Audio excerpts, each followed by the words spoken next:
This is your ultimate stop for everything sports. The Golden State Media Concepts Sports Podcast. Should I say more? From the NFL, MLB, the NBA to MMA, it's all in here. The Golden State Media Concepts Sports Podcast. Listen now.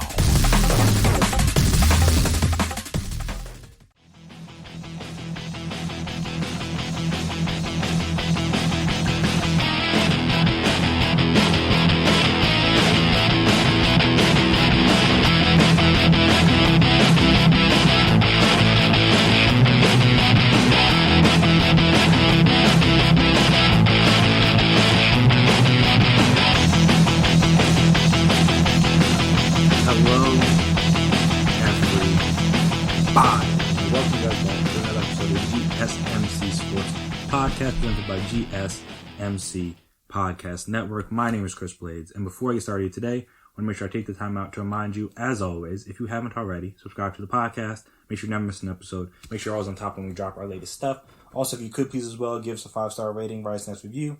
It'd be very appreciated, very helpful. Allow us to see what you guys like, what you guys dislike, the ways we can improve, all that fun stuff. And also, if you're on social media, we're on social media, so you can find us there. Twitter, Instagram, Facebook. We can talk, we can chat, we can debate, we can discuss. And I want to start off today by saying, do we know who the best team in the NFC is?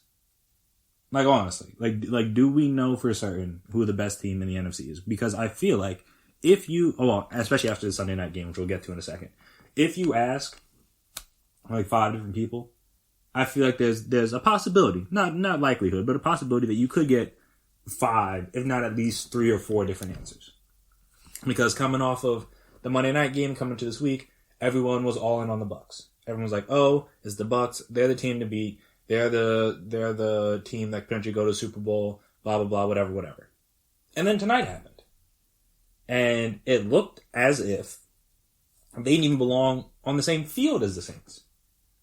Let alone, like I said, as the top team in the conference, and that is interesting because, again, I don't really know what we do with the NFC at this point. Like, I feel like in the AFC, we know at least who the top couple teams are, in my own personal opinion.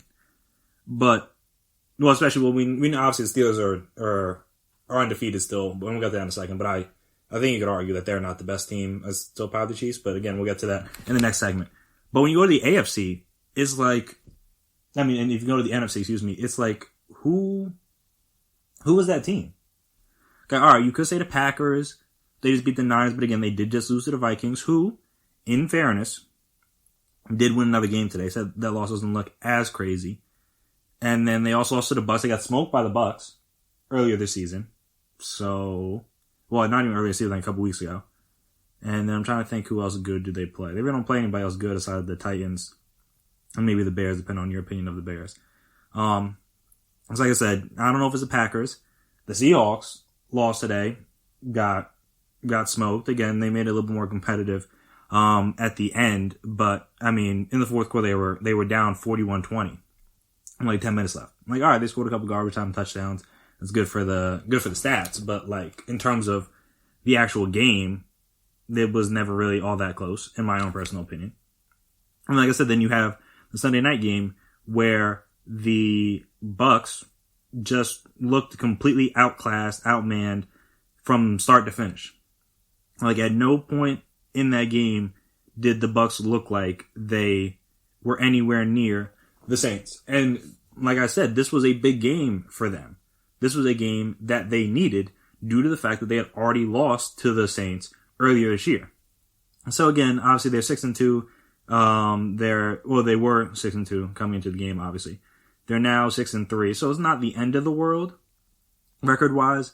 But now they will have lost both games to the Saints in the division. And like I said, that's a problem. On top of the fact that the Saints are 6-2 and their schedule in the back half, not that difficult. Like, all right, they play the Chiefs, obviously, very good team. But then they get the Niners next week with Nick Mullins, CJ Beathard, whoever. They're all banged up. They play the Falcons, who look better, but are still Falcons. They play the Broncos. They play the Falcons again. They play the Eagles. They play the Chiefs, like I said. They play the Vikings. See how they're playing at that point. And then they play the Panthers. So at least play the Chiefs stuff today. So there's that. But like I said, you get to the Bucs side. They play the Panthers. They play the Rams. They play the Chiefs, the Vikings, the Falcons twice, and then the Lions. So, I mean, neither of the schedules is that hard, I would argue, but both of them have to play the Chiefs still. And both of them have to play the Vikings still.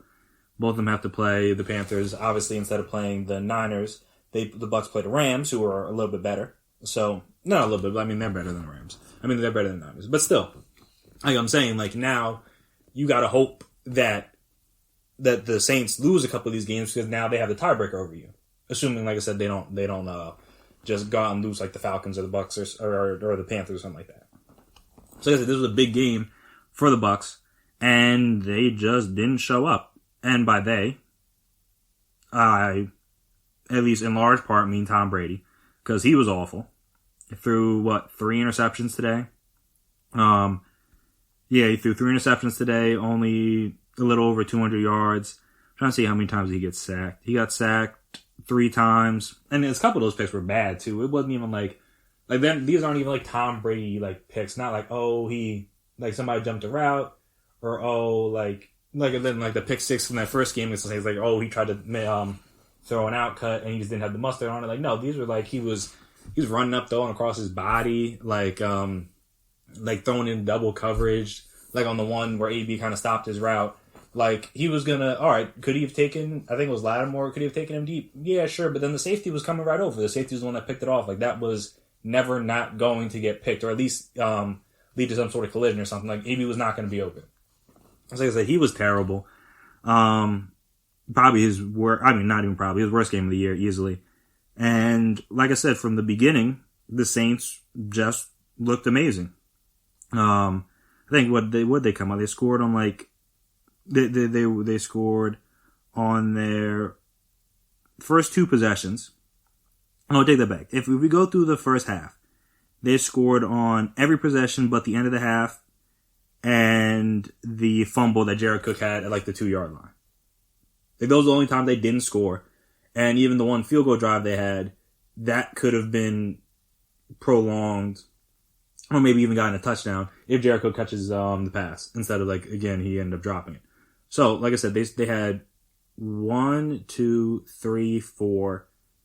touchdown drives in the half. The Saints did one that could have been another touchdown if Jared Cook doesn't fumble, and then another one that could have been a touchdown if Jared Cook holds onto the ball. So it was not unrealistic for them to score 6 touchdowns in the half. Like I said, just start to finish. The Saints offense did whatever they wanted. Taysom Hill was doing whatever he wanted. They I think I forget, it was later in the second half. They just had him in for a drive, just for fun, just having him hey, let's just run the ball left. Let's run the ball right. It doesn't really matter which way we run. They're not going to stop us. He was our leading rusher today, funny enough, in terms of yards. Like I said, Drew Brees was great. 26 to 32, only 200 yards, but 4 touchdowns, very efficient. Only got sacked to 1 time. I think that was a sack fumble. And that was just mainly because Jared Cook was trying to block Shaq Barrett. So again, Jared Cook has a better game. They're putting up 50. Because they put up 38. And like I said, they could have easily scored 2 more touchdowns in that first half. So it was the Bucs just didn't really know what hit them. They got completely outmatched. And so like I said, that takes me back to my point. Who is the best team in the NFC? I don't know, because like we said with the Seahawks. Seahawks today got outmatched by the Bills. 100% point blank period. And talking about a bad game, Russ had another bad game. We'll talk about the MVP race a little bit later because based off of today, I'm not sure that Russ should be in the lead anymore. He was in the lead coming in, but I mean, he had I think it was at the Cardinals, the game that they lost, that he had a few turnovers. So again, it's not it's complete out of the realm of possibility for him to turn the ball over. But he hadn't, and then now in the last 3 weeks he has 5 interceptions, plus he fumbled twice in this game, so he had 4 turnovers in total. He was putting on his best Carson Wentz impersonation. I can say that because I'm an Eagles fan. You guys can't. But yeah, it was bad. He wasn't good. He got sacked 5 times, which is crazy because Josh Allen got sacked 7, And yet he had 30. He went 31 of 38, 415 yards and 3 touchdowns. So a little bit different. But yeah, their defense, their pass defense was continued to be terrible. That for the Seahawks, that's going to be their big issue, and that's why, like I said, even though they were playing well, they're still 6-2, so it's not their bad. What was going to hold them back was their defense, and it's like if Russ isn't perfect, their defense is probably going to give up too many points for them to stay close. Like I said, when you look through their games this year, they've given up, okay, start from week 1. They've given up 25, 30, 31, 23, 26, 37, 27, and now 44 points. Like, at least the Cowboys defense got like a little bit better as the season, as we saw today, and as they have in the past couple games. They gotten a little bit better. Like, the Seahawks have just been bad from start to finish. Jamal Adams was back today. Didn't make a difference. I mean, yeah, I think he got a sack, but like, in terms of like their overall defense, they still gave up a lot of yards. They gave up a lot of points. The pass defense was still bad. Like it's bad. Like, I don't know how you compete with the top teams, whoever they are in the NFC with that defense. Like, it's not good. And I don't know what reinforced. Like, the trade deadline already passed. I don't know who you're going to go out and sign, or you go out and find somebody's practice squad, or claim off waivers or whatever. But like, where's the help coming from? Like, this is going to be who they have, and it's clearly not good enough. It is clearly not good enough. And if the Seahawks want to have any aspirations of being one of those top teams, they need to play better, and they need to get better help from the defensive side. And I don't know, like I said, I don't know where it's going to come from. So, yeah, that was, like I said, I don't really know who the best team in the NFC is right at this point in time. It's just hard to say.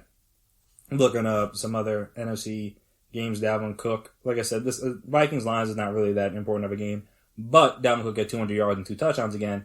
I believe they said he leads the league now with 13 touchdowns on the season. I don't think ESPN will have updated the stats for this game, but he had 10 touchdowns coming in. Like I said, he had 2 more, and plus he had 1 touchdown receiving. So yeah, he's up to 13 touchdowns now. I would imagine up over 800 yards. Excuse me. He was already averaging 108 yards per game, and I imagine that's going to skyrocket after this one. Obviously, he ran for 200 yards.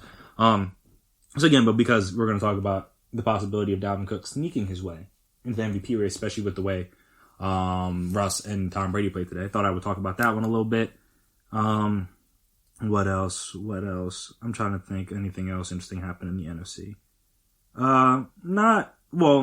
Sort of, but like it pertains to AFC teams. So because of that, I will make you guys wait just a tiny bit. We'll come back from break and we'll discuss it. So, like I said, that was the NFC side of things. Flip to the AFC side of things. Then because there was a lot of cross-conference play today, it'll still be a little trickle of NFC talk. But like I said, it'll be more focused on the AFC side of things. So we discuss that right after the break.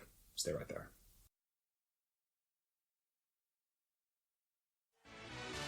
Are you looking for the very best NFL and college football podcast? Then check out the GSMC Football Podcast. Get the latest football news both on and off the field. From the NFL Draft to trades to the rumor mill to the NFL Combines, they got you covered. That's GSMCpodcast.com/football-podcast. Get updates on college rivalries, game day insights, and much, much more. It's football talk the way you want it. This show eats, sleeps, and breathes football. Don't forget to like them on Facebook and follow them on Twitter. Visit GSMCpodcast.com for more info.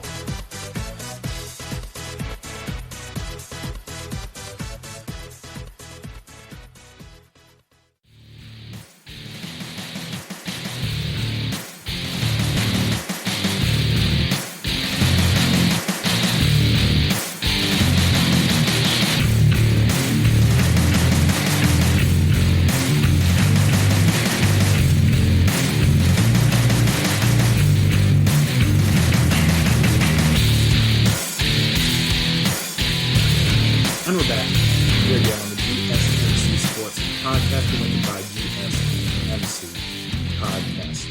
So, as you talked about in the last segment a little bit, the Steelers are still undefeated. but barely. I mean, I don't know, because there's this one Steelers fan that I follow on Twitter, and he was a little bit more apprehensive about this game than maybe most people were, and understandably so, in terms of why most people were very confident the Steelers would win, because again, they're starting Garrett Gilbert. The Steelers have one of the best defenses in the league. They should be able to get to him. They should be able to mess with him, harass him, get him out of his comfort zone, make him uncomfortable, things like that. But for a majority of the game, that didn't happen. On top of the fact that heading into like last week's matchup, the Steelers had arguably the worst defense in the league. And now, I don't know if it's because of people getting healthy like Van Der Esch or Sean Lee or Anthony Brown, or like letting go of guys like, again, no more Dontari Poe in the middle, or whatever the situation may be. But their defense isn't terrible anymore, which is interesting. Because, as we all know, they still have the piece on offense, them being the Cowboys. So, if they can get it together, then if they can get it together, then they'll be at least competitive throughout the rest of the season, which is what they would want at least, because obviously Ben DiNucci was not giving that to them, which is unfortunate. But at the very least, they were competitive today, and I would imagine if you were a Steelers fan or anyone that had any money on the Steelers betting-wise, you were far too uncomfortable throughout the majority of that game, because it was very close. I mean, the Steelers didn't really score until like the last minute of the half. I don't want to say dominated, because it's not like they were up big. It's not like it was the Saints or anything, but the Cowboys were up double digits in the first half, which, I mean, they don't think they've done it at all this season. Because usually, like I said, normally they're down early in the game, so to be up was good. And it's not like they were, I mean, did they cause any turnovers? Well, no, they caused one in the second half. Yeah, I knew they had the interception, but like, generally speaking, like, they were just getting the Steelers off the field. Like, first drive, 9 plays, punt. Second drive, 3 plays, punt. Next drive, 7 plays. They turned it over on downs. They tried to go to Benny Snell up the middle. Did not work. Or, I think it was off the middle, like a little off tackle, but it didn't work. Next drive, 3 plays, punt. And, like I said, they got the touchdown to James Washington there when Ben went down with the injury. And shout out to him for playing through that, because I wasn't certain that he was going to get through that game. Especially the way he was kind of just like hobbling around and like wasn't really putting a lot of weight on and didn't want to stand in the pocket too much, because again, he was fear of getting hit in the leg. But he came back out in the second half, and especially after seeing the one drive of Mason Rudolph after the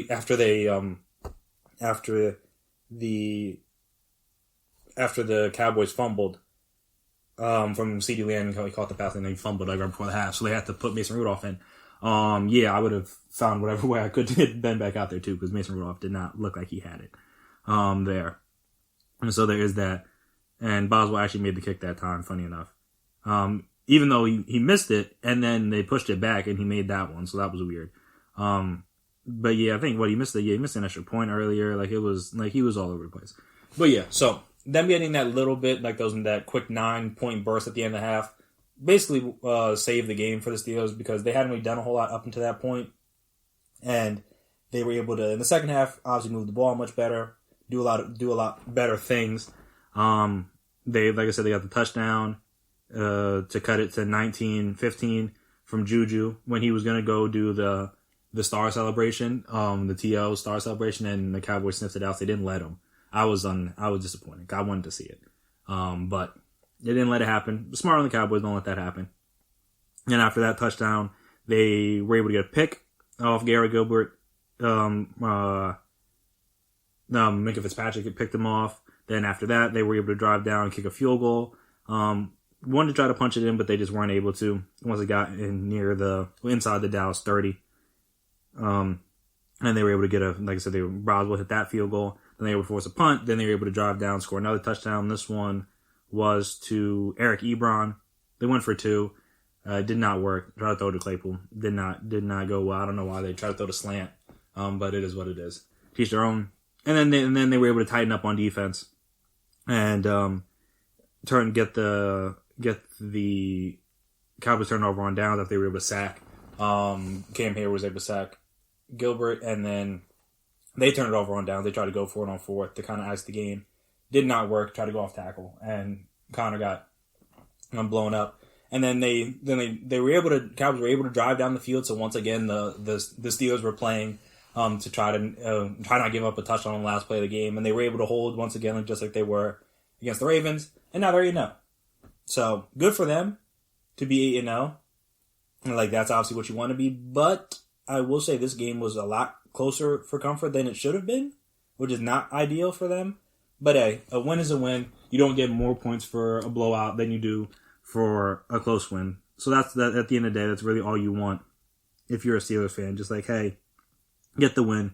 We'll worry about the style points and everything like that later on. Like I said, especially with the Bengals coming up next week, even though they're not the greatest. They're only 2-5-1, but they've been competitive most of their games. And this is their first time against the Bengals. Yes, this is their first time. So they haven't seen Joe Burrow yet.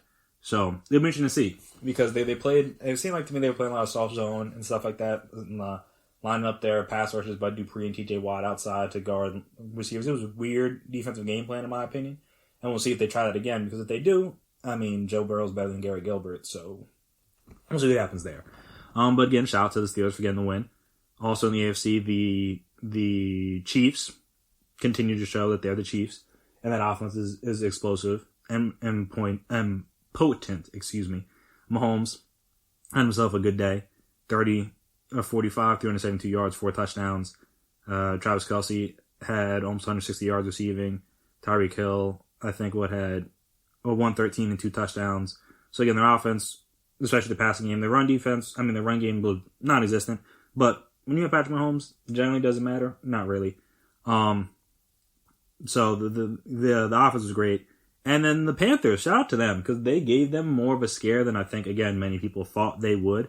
The game was close. They were up in the second quarter of 14-3. And they were up at halftime too, 17-13. So again, they had leads throughout this game. It was very back and forth. It was never really comfortable for the Chiefs, which again, like I said, you don't get style points for winning games. But the Panthers definitely played them tougher than I think a lot of people would. So I give them credit for that. Though me and Teddy gonna have problems because he's not throwing the ball at DJ Moore enough for me, and that's hurting my fantasy team. So I would really appreciate if he would start doing that more. And the funniest thing enough is they had a shot to win it there at the end. Like they had the Joey Slye kick, the 67-yarder, and like this is I imagine I've never been a kicker, but I would imagine this is the worst part is when it's wide but it's long enough. Like he had the leg for a 6-7 yard field goal. Like it would have cleared it by at least a couple yards, like maybe good from 70. Like that's how good the kick was. It just never was close to the upright. I know that's kind of annoying, and I imagine for the Panthers that's kind of annoying because it's like, dag, if you were more accurate, like we would have won a game on a 67-yard field goal. So that's kind of wild. That the fact that he did in fact have the leg on it. But that whole drive they kind of screwed that up because they were throwing the ball short too much. Like, and I mean, that's kind of what Teddy is. He's not really a big deep down the field guy consistently. Obviously, they got the one play to Curtis Samuel that got them in range to potentially kick the field goal. But like I said, the couple, like throughout the drive, they were going to check down heavy, which is, I mean, it probably makes sense why Christian McCaffrey in his first game back had 10 catches for only not only 82 yards, but for 82 yards. Because again, they were very check down happy. Robbie Anderson at 9 for 63, 7 yards per catch. Very check down happy. That's just what Teddy Bridgewater was. So, I mean, that drive was the one drive you probably wouldn't want to be, but they still were. And like I said, it took them too long. They weren't able to get a little bit closer because maybe it was a little bit closer enough to try to kick it as hard, and then maybe I could have them focus on the accuracy of the kick for Slye there. But hey, such is life. Chiefs pulled off. I mean, Chiefs got the win. So, I mean, that's really what's important at the end of the day.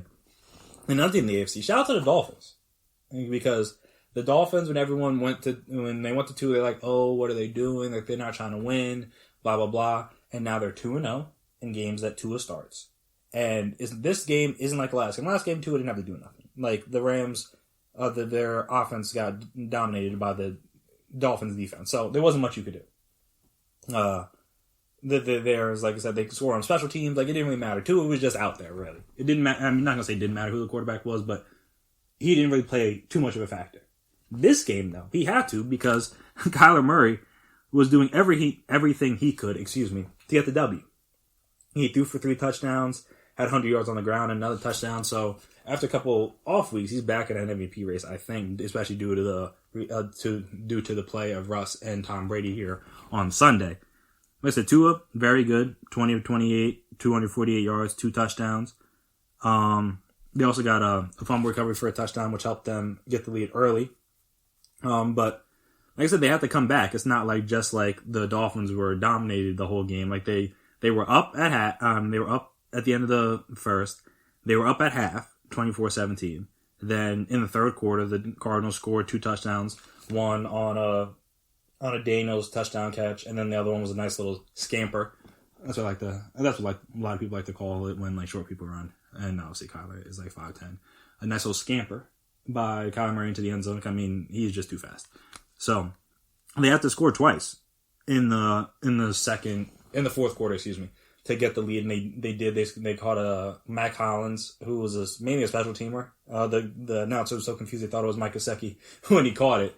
But Mac Hollins caught a touchdown pass on a nice little contested catch situation in the corner of the end zone, got both feet, and it was a very impressive catch, I must say, for a guy like Mike Hollins who doesn't really get the ball thrown to him like ever. I don't really know how they worked on the timing on that, but hey, it worked out. Then they were able to kick a field goal with like 3 minutes left, and then they were just able to force the Cardinals to kick a field goal, and unfortunately Zane Gonzalez missed the 49-yarder. That would have tied the game. Not potentially. Would have tied the game with like 2 minutes left. And then also they weren't able to get a stop there on the next drive. Because they had chances. They had a couple. They had 2 timeouts, I think. Yeah, they had 2 timeouts. And they just weren't able to get a stop. And 2 was able to get the first down on 3rd and 1. And then they were able to bleed the clock out after that. So, like I said, the Dolphins are very sneaky 5-3. Now, was keep up? I don't know, but again, their second half of their schedule, they play the Chiefs. Okay, they play the Chiefs, they play the Bills, and they play the Raiders, who are also 5-3. Shout out to them. We'll talk about them in a second, too. Like I said, like they're not that bad at all. Like, they're really not. So, their defense, I think, coming into the game was like one of the top-ranked defense in the league. Obviously, they gave a lot of yards to Kyler, but that's kind of been what's hurt them this year is that they've lost to mobile quarterbacks. They lost to Cam in the first game, lost to Josh Allen, lost to Russell Wilson, and then obviously they didn't lose to Kyler, but then outside of him, like, all right, Justin Herbert can move a little bit, Drew Lock can move a little bit. Obviously, we know what Mahomes can do. They play Cam again, they play Josh Allen again, so then we'll see. But 5-3 start is not something I think anyone expected from the Dolphins, so shout out to them for that. Last 2 games I want to talk about, Ravens-Colts, because the Ravens, as we kind of thought, their offense needs work. It needs work, especially the passing game. The passing game is not good at all. Like their offense in the first half was disgusting, and they really got helped out by a fumble return for a touchdown. Like that was the only points they scored in the first half. The rest of the time was. For the offense was punt.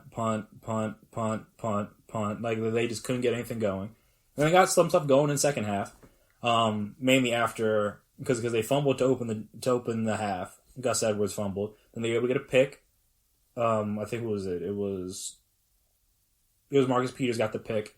Even though, again, that was a tough one because he was, like, falling backwards, and it was, like, hard to say if he ever really got control or if he ever made a football act or whatever. But they gave it to him. I'm a Colts fan. I'm not happy about that. But, again, I can only go with what they called.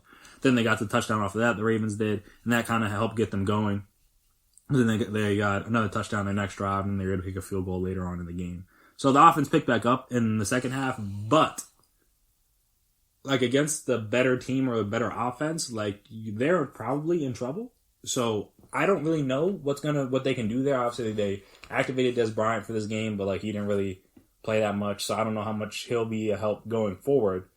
But that passing game, especially in like whether it's like the receivers or whether it's Lamar or whoever, like it's just not good enough. And that's going to be their problem. They play any good defenses, which they will in the playoffs, they're going to struggle to put up points. And then if they get behind, you know how that goes. So, again, good win. It's an important win. You want to get to 6-2. You don't lose games, especially you got games against the Patriots aren't that good. You got them Sunday night, but then you got Titans, Steelers back-to-back. And you still got to play the Browns another time. So, like I said, they got some tough teams coming up, and even the Bengals, they play last game of the season. If that game still matters, which it might. The Bengals, they haven't looked bad necessarily this year. They haven't looked that bad. I mean, granted, the Ravens beat up on them the last time they played, but who knows what that means. Like I said, they couldn't. I'm not gonna say they couldn't drop this one, but this would have been a tough one to drop, knowing that you have this Titans and another game against the Steelers coming up after already having lost the Steelers last week. So that would have been a rough one. But they were able to pull it out. But like I said, I don't really know how you're gonna get that passing game more consistent because they're gonna need to, but I don't know how you're gonna do it. Obviously the Titans got a dub too against the Bears, but the Bears offense is abysmal right now. It's so bad. Obviously the stats look better because they got some touchdowns there at the very end, but overall their offense was bad again this game. And the Titans did just enough. Tannehill wasn't outstanding. Derrick Henry wasn't outstanding, but again the Bears offense being what it is helped that out. Helped the Titans out. So the last thing I want to talk about is the Chargers and the Raiders, because the Chargers, again, if the Falcons didn't exist, the Chargers would be talked about more for the ways in which they lose. Granted, the Falcons did it on the biggest stage in the Super Bowl, so that's why everybody remembers it. But if you pay attention to the Chargers, they have invented new ways to lose. Now, back-to-back games, they've had plays that they thought could have been touchdowns there at the end that ended up not going their way. And like I said, that's or not. Well, I guess the last time that they gave up the touchdown there at the end, so that hurt. But still, it's just they've been last play of the game. They've had a shot to win it, and they failed both times, and that's on top of them blowing the double-digit leads in some of the losses earlier in the season. They're just finding new ways to lose. And it's a shame because Justin Herbert continues to play well. Had another 300-yard game. 2 touchdowns could have been 3 if Mike Williams or Parham, I believe it was, the backup tight end, catch those fade balls again. I'm not really sure about the fade in that situation, but Justin Herbert couldn't have thrown the ball better 2 times, and both times his receiver let him down and was not able to haul the ball in. The Mike Williams was a little bit more tough because the corner was fighting through it and stuff, but Parham had it and then just hit the ground and he dropped it, so that one's a little bit more tough. But yeah, it's just it's tough to be a Charger. It's player, coach, fan, you name it. It's tough because again they keep finding ways to lose, even when it looks like they should win. Even though it's all right, you know what, we did it. We're right there. We got it. Nope, you're gonna lose. And like I said, that's tough to be a Chargers. But on the flip side, shout out to the Raiders because they are 5-3. With some interesting matchups coming up later in the season. Again, they got to play the Chiefs again. They got to play the Colts. They got to play the Dolphins. They got to play the Chargers again. They got to play the Broncos again. And so, they got to play the Broncos twice. They play the Falcons again. They're playing a little bit better. We see how that goes. So again, they're 5-3 right now. And like I said, I thought they could be a sneaky playoff team. They look good so far.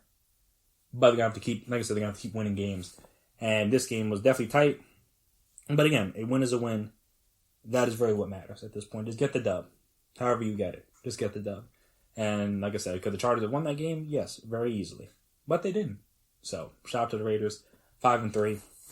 It'll be interesting to see. Like I said, it'll be interesting to see if they can hold on to that record and continue it in the second half of the year. And potentially make the playoffs. Whether it's 7 or 8 teams. Like I said, that'd be kind of cool for them in their first. I mean, it stinks with no fans in Vegas and stuff like that, but I think it'd be kind of cool. Like I said, them being competitive, Dolphins being competitive, Browns being competitive. Gary got a very fun and exciting AFC race to the playoffs this year, in my personal opinion. I mean, similar thing in the NFC too, but also obviously you don't have a division leader with only 3 wins after 9 weeks of the season. 9 weeks of the season, excuse me. So a little bit worse, but yeah, shout out to the Raiders for getting the dub. So. Speaking of teams that are looking good, we got to talk about some of the surprises, in my opinion, in the NFC. I mean, not the NFC. In college football so far this year. Again, it's still early in conferences like the Pac-12 and the Big Ten, but I think there have been quite a few teams that have kind of surprised us and separate themselves like, oh, this team is actually legit, more or less. Again, because the Big Ten is a little bit early. One team I'm going to talk about is still, they've only played like 3 games. They look good in those 3. So there's that. So we'll talk about those teams right after the break. So stay right there.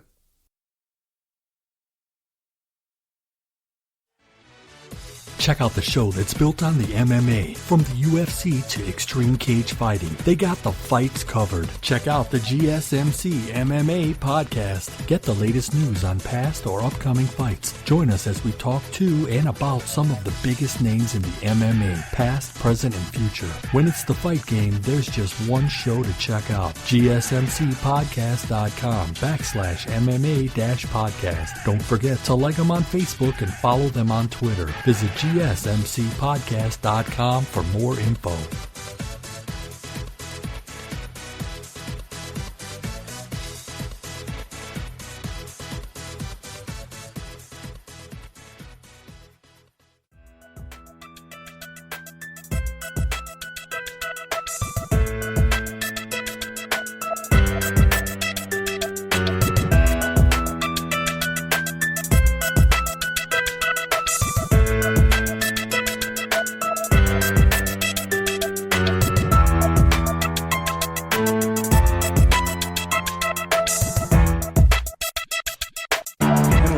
Here again on the GSMC Sports Podcast, presented by GSMC Podcast Network. So, when we talk about college football, obviously, well, I don't want to say obviously, but in my opinion, one of the biggest surprises so far this year has probably been Notre Dame, right?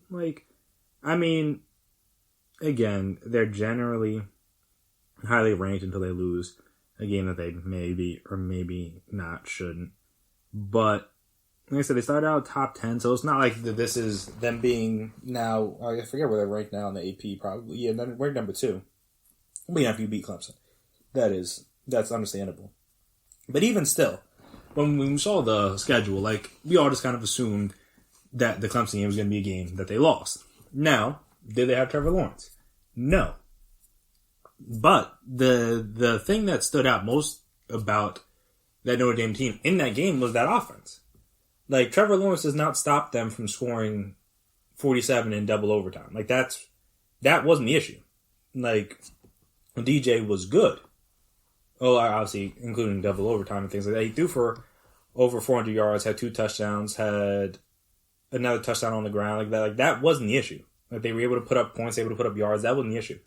Their defense was the issue. Ian Book threw for over 300 yards.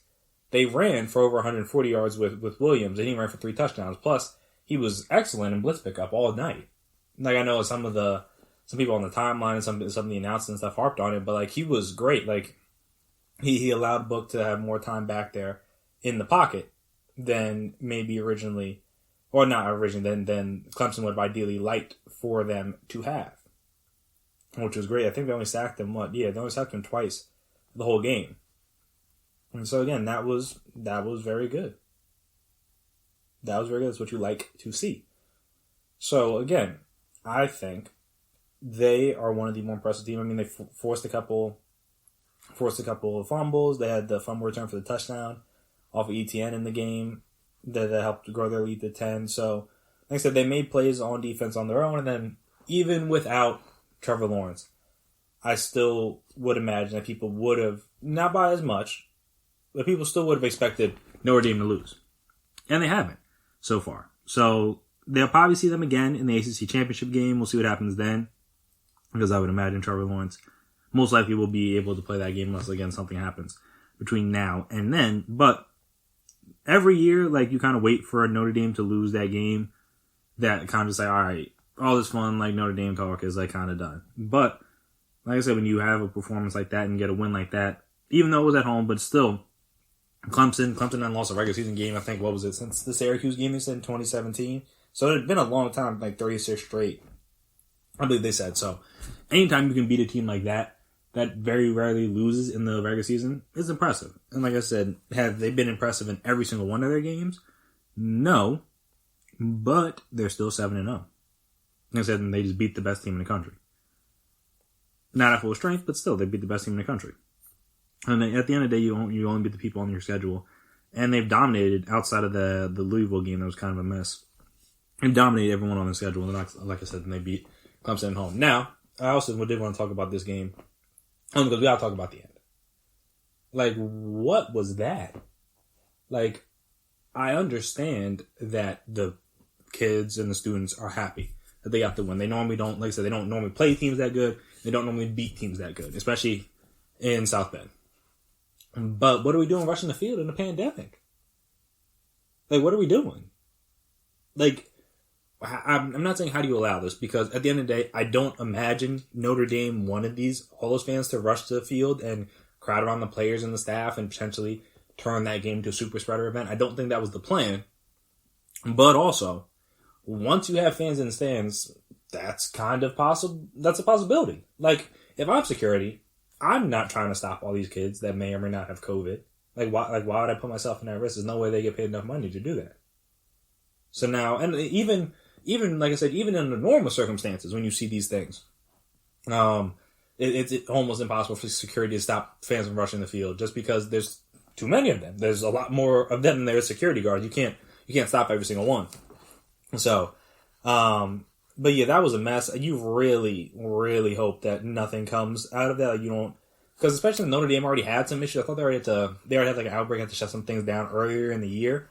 Again, that doesn't mean that they're going to have an outbreak from that game or for them rushing the field. But that's just, the entire point of this was to try to keep the players separated from them, so that they wouldn't all right, they wouldn't commingle on the field. Like that was the ideal point, because again, in classes and on like campuses and in apartment buildings and dining halls and like that, all right, you can't really have the athletes avoid the students.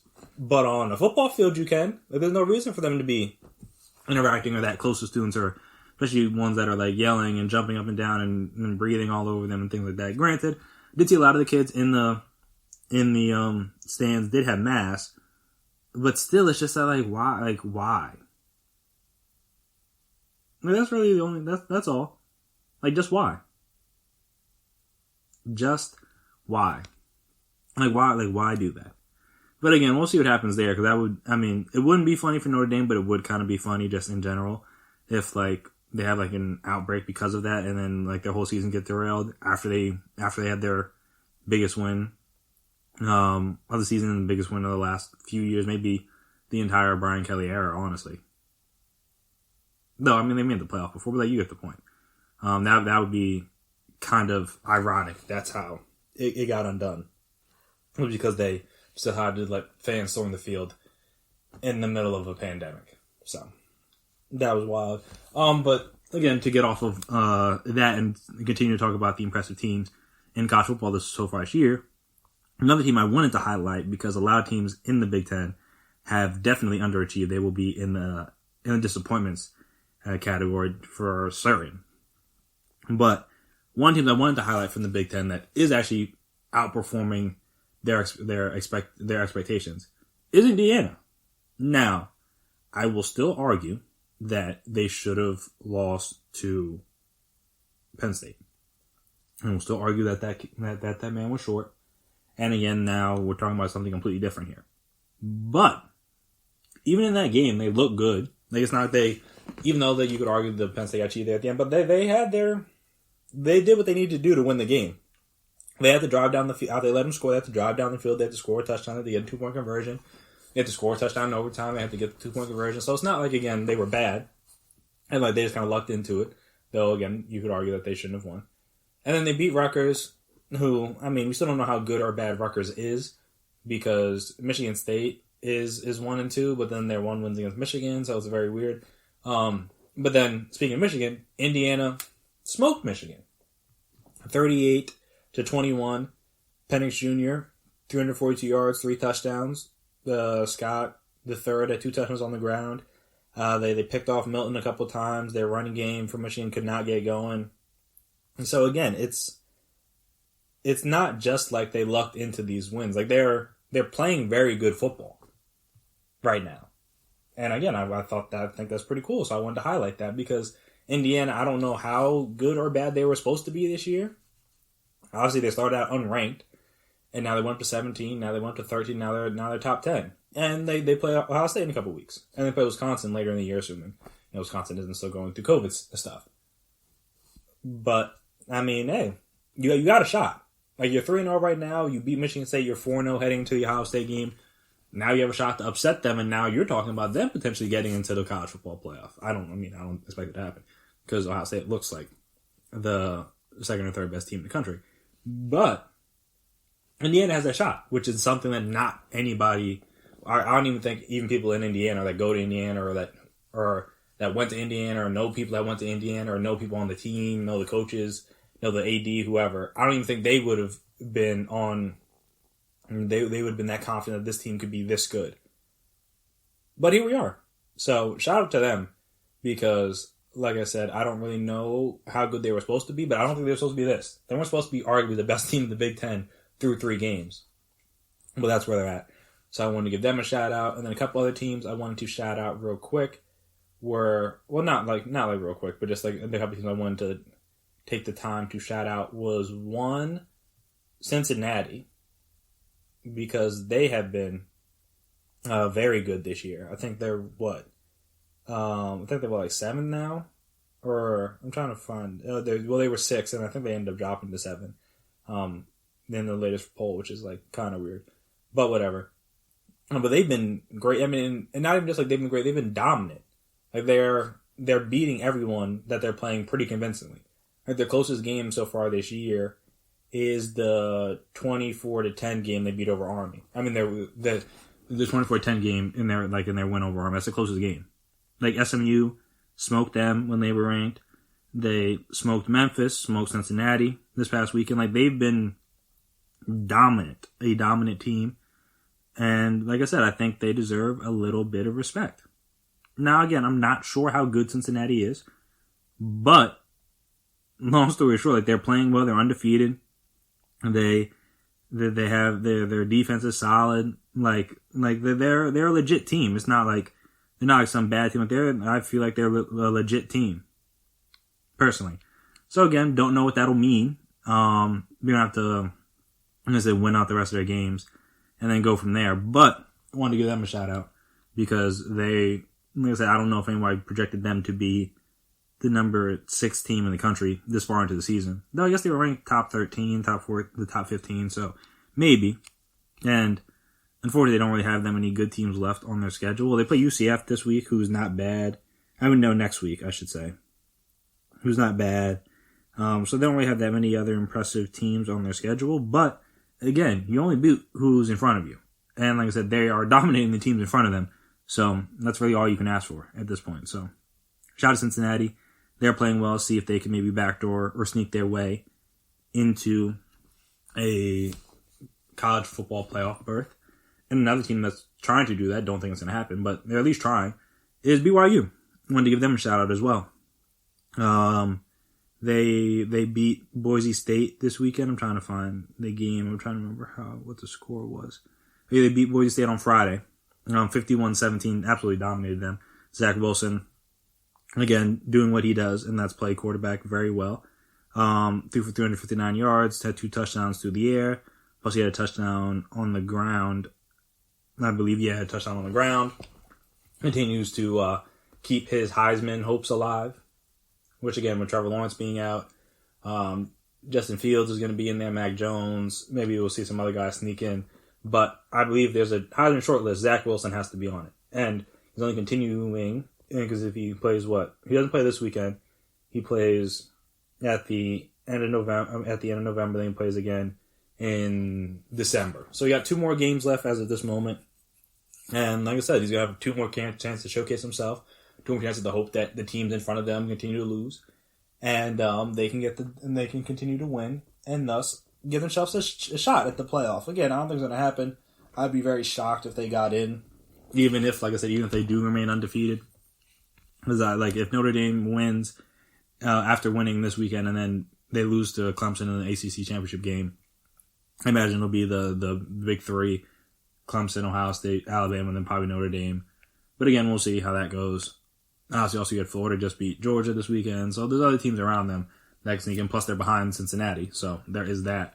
But still, again, just want to give BYU a shout-out because I don't know if they were expected to be undefeated this year. I mean, it came to the season, they were I guess they were unranked, and then they beat Navy by 50, and then they were ranked 21 after that. So, again, they're just doing what they need to do. Zach Wilson's doing what he needs to do. So shout out to them. But, like I said, playoff berth, we'll see. Once again, I just wanted to give another shout out to Zach Wilson and the BYU Cougars, I believe, is their name. So, and also, again, he's helping his draft stock as well if he decides he wants to go pro. I believe he's a junior, or at least junior, school-wise. Yeah, he's a junior, so he could leave. And like I said, I mean, is BYU, I don't know how much better you're going to be in this next year. So might as well, strike while it's hot. Plus, the third quarterback spot is very up in the air right now. It's, like I said, it could be him, it could be Trey Lance, could be, I think, Mac Jones eligible. We really don't know who that third quarterback is behind Fields and Lawrence. So, hey, if you come off not a potential Heisman season, but at least a Heisman finalist season, might as well go pro. So those are some of the teams I wanted to highlight. Some of the surprises so far this season, at least in my opinion. Maybe some other people thought these teams were going to be good. So teach their own, but these are some of the surprises in my opinion. So when we come back from this next break, I want to talk about some of the disappointments. I know it's still early for the Big Ten, but I still think there's quite a few teams that are very disappointing, and then obviously you got to talk about some other teams in other conferences. So we will discuss those right after the break. So stay right there.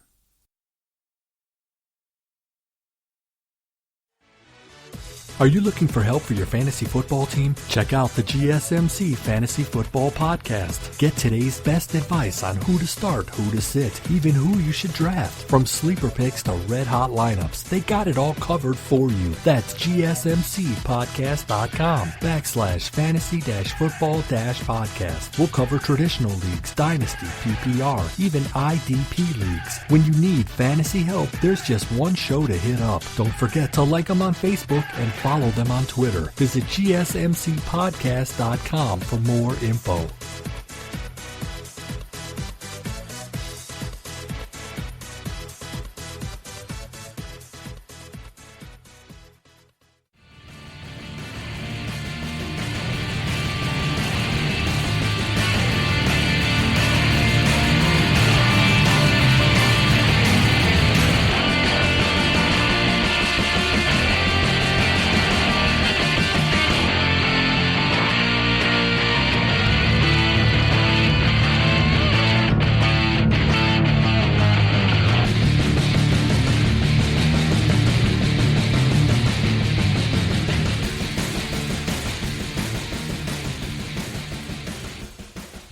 And we're back here again on the GSMC Sports Podcast presented by GSMC Podcast Network. So, I mean, when we're talking about disappointments, I don't even know who I should start first with in terms of, should I start with Michigan?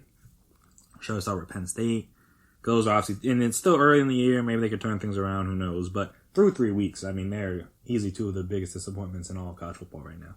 But as I am more aligned with Penn State, I will start with them. And, boy, do they stink. They're actually awful.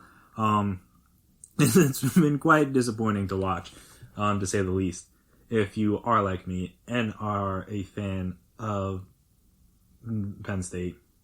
Like I said, the first game, Indiana, all right. Should they have won? Probably, because, again, I still think the guy was short. But it is what it is. Next week, against Ohio State, they were always going to lose that one. But still, the game was basically over by the start of the third quarter. They got a couple of touchdowns late to make it look a little bit more competitive than it actually was, but at no point do I think Ohio State was oh my God, we're going to lose, because they never were. But this week was really rock bottom. Maryland, who, again, they played well last week. So I'm not going to sit here and act like Maryland's a bad team. They played well. They beat Minnesota.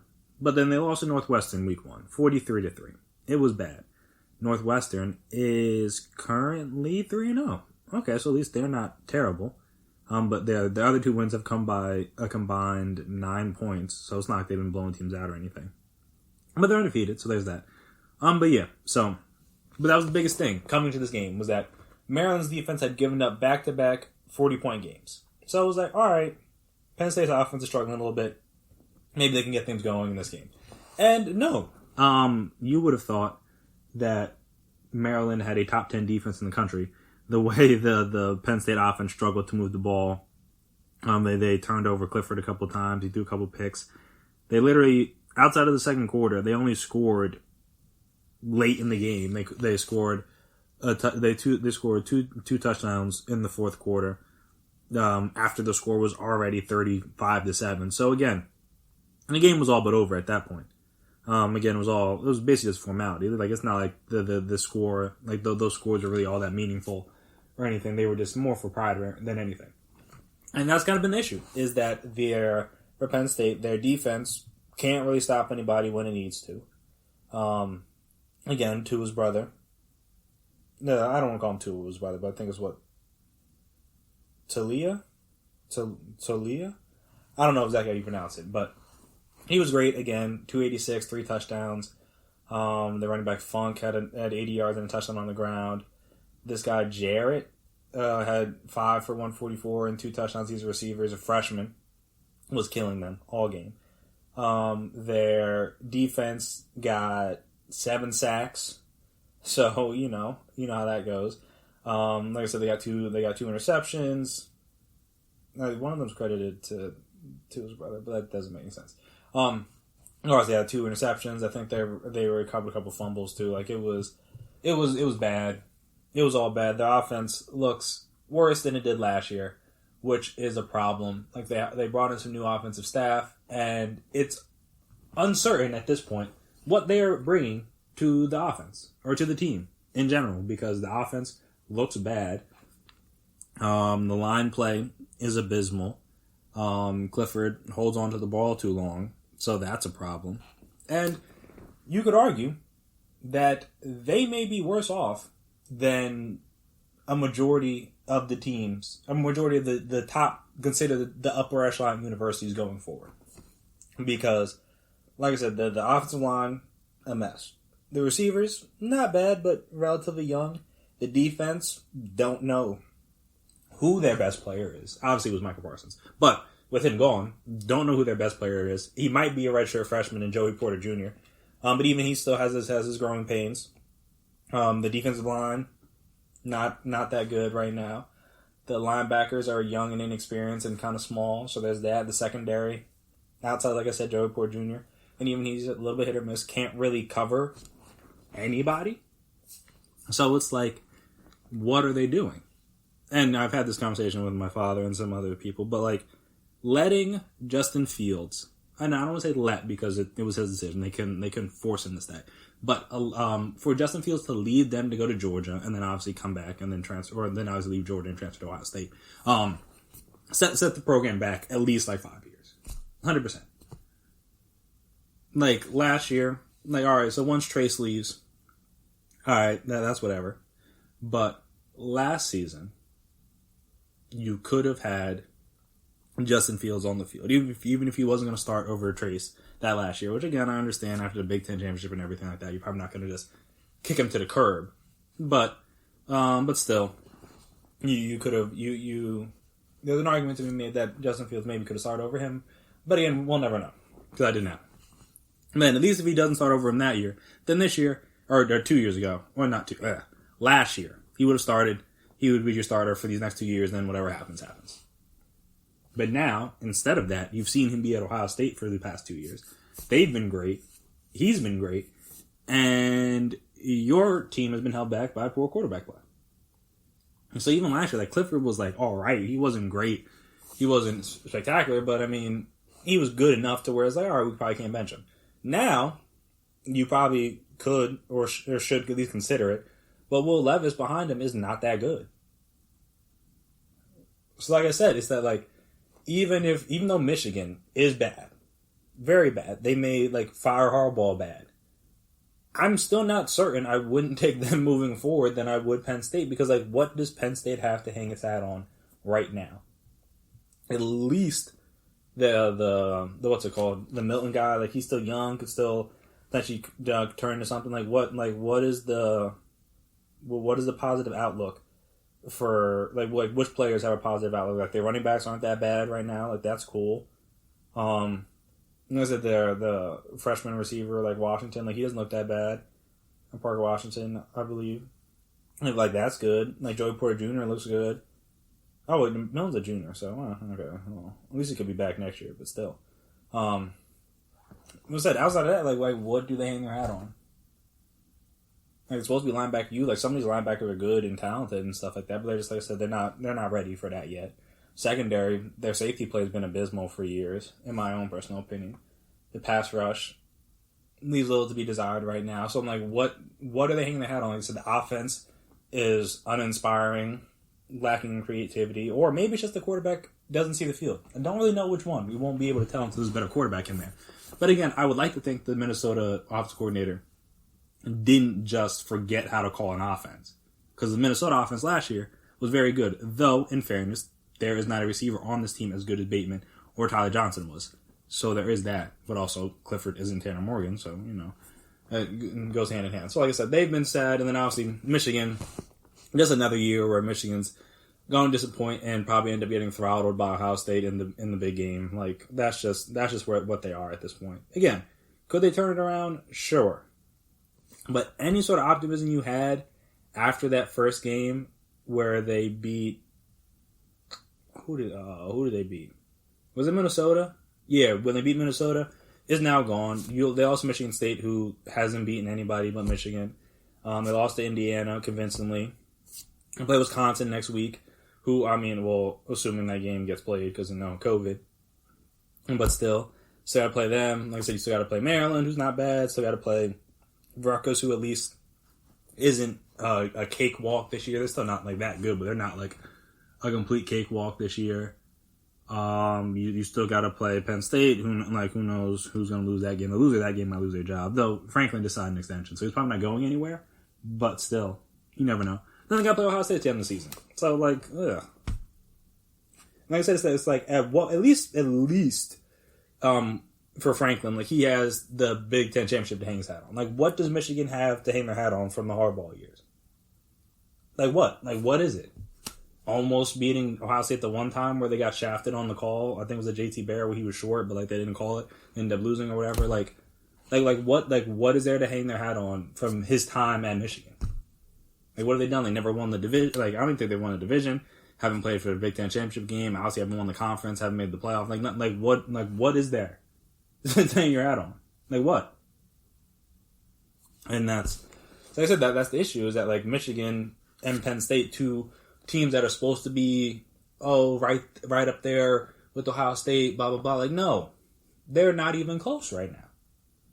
And again, we'll see what happens when Justin Fields leaves Ohio State. But it's like it's still Ohio State. Like you just assume that whoever they bring is going to be good enough. Like obviously, if Justin Fields better than the last couple quarterbacks they've had, like JT Barrett and Haskins and Cardale Jones. Like yes.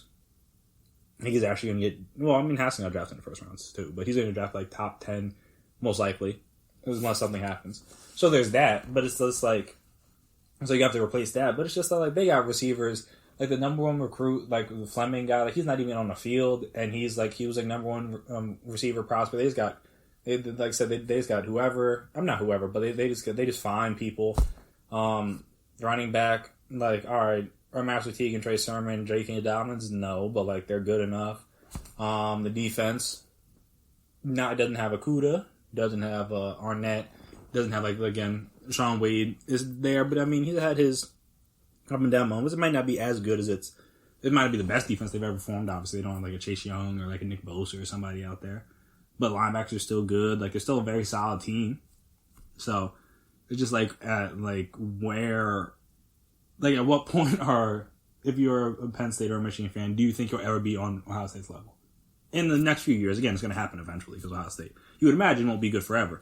But right now, what would tell you that, like, yeah, our outlook for the future in terms of beating Ohio State and competing for the Big Ten is good, is looking up. Like, no, you couldn't say that. So, like I said, that's disappointing for both those teams. They were supposed to be, like I said, arguably the second and third best team in the conference.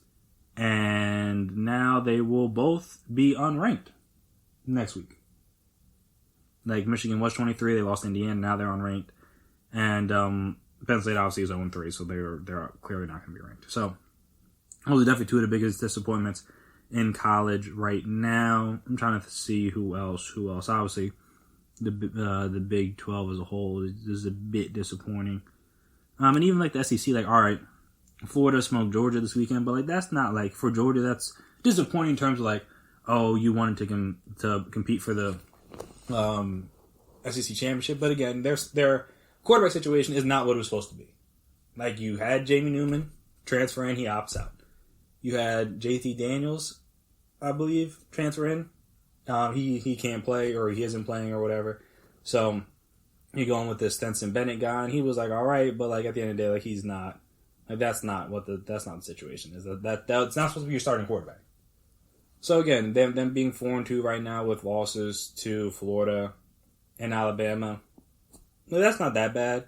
So they're not that disappointing, in my opinion.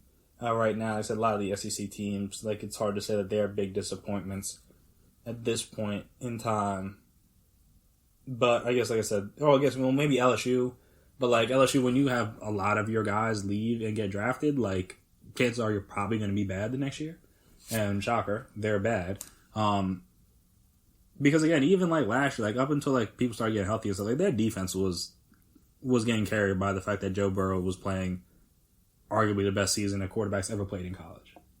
Like I said, the debate between him and Cam Newton is a fair one, but like in general, like he was like their offense being able to score basically 40 points at will.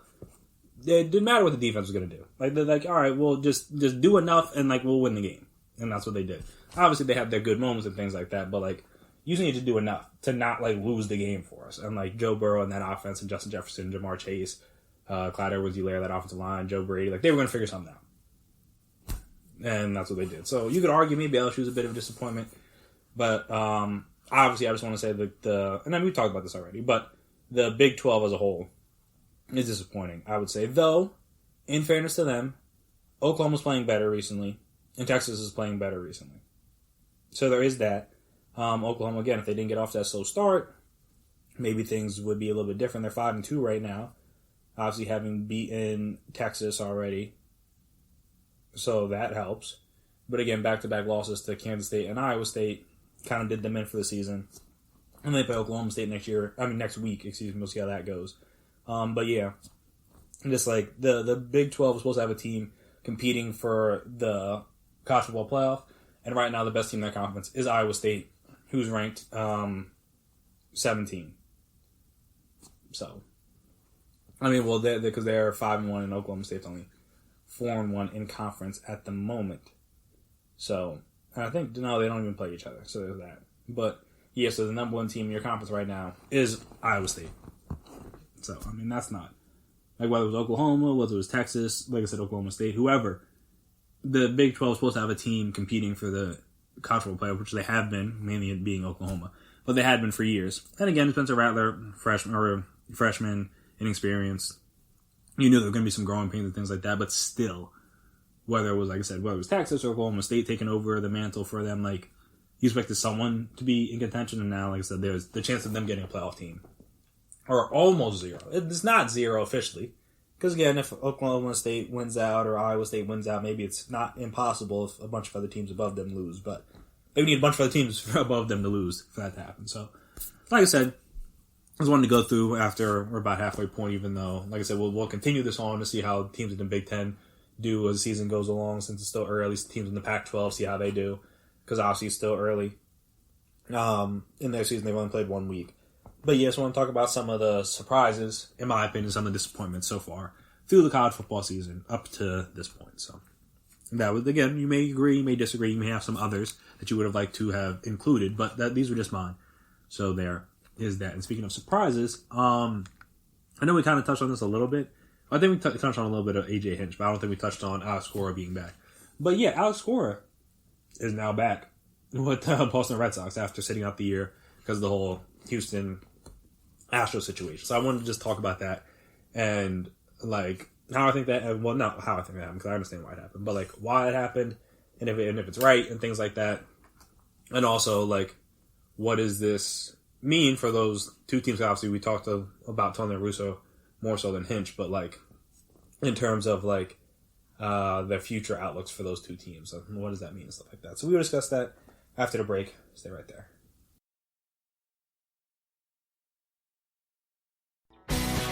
Are you looking to get your college football fix? Looking to get the latest news on your favorite school's team? The GSMC College Football Podcast is your ticket to all things college football. Join us as we talk college football from the national championship, the college rivalries, the bowl game, to the Heisman Trophy. To which conference is the best? We've got you covered for the Big Ten, SEC, Big 12, the Pac-12, ACC, and everything in between. Download the GSMC College Football Podcast on iTunes, Stitcher, SoundCloud, Google Play, or anywhere you find podcasts. Just type GSMC in the search bar.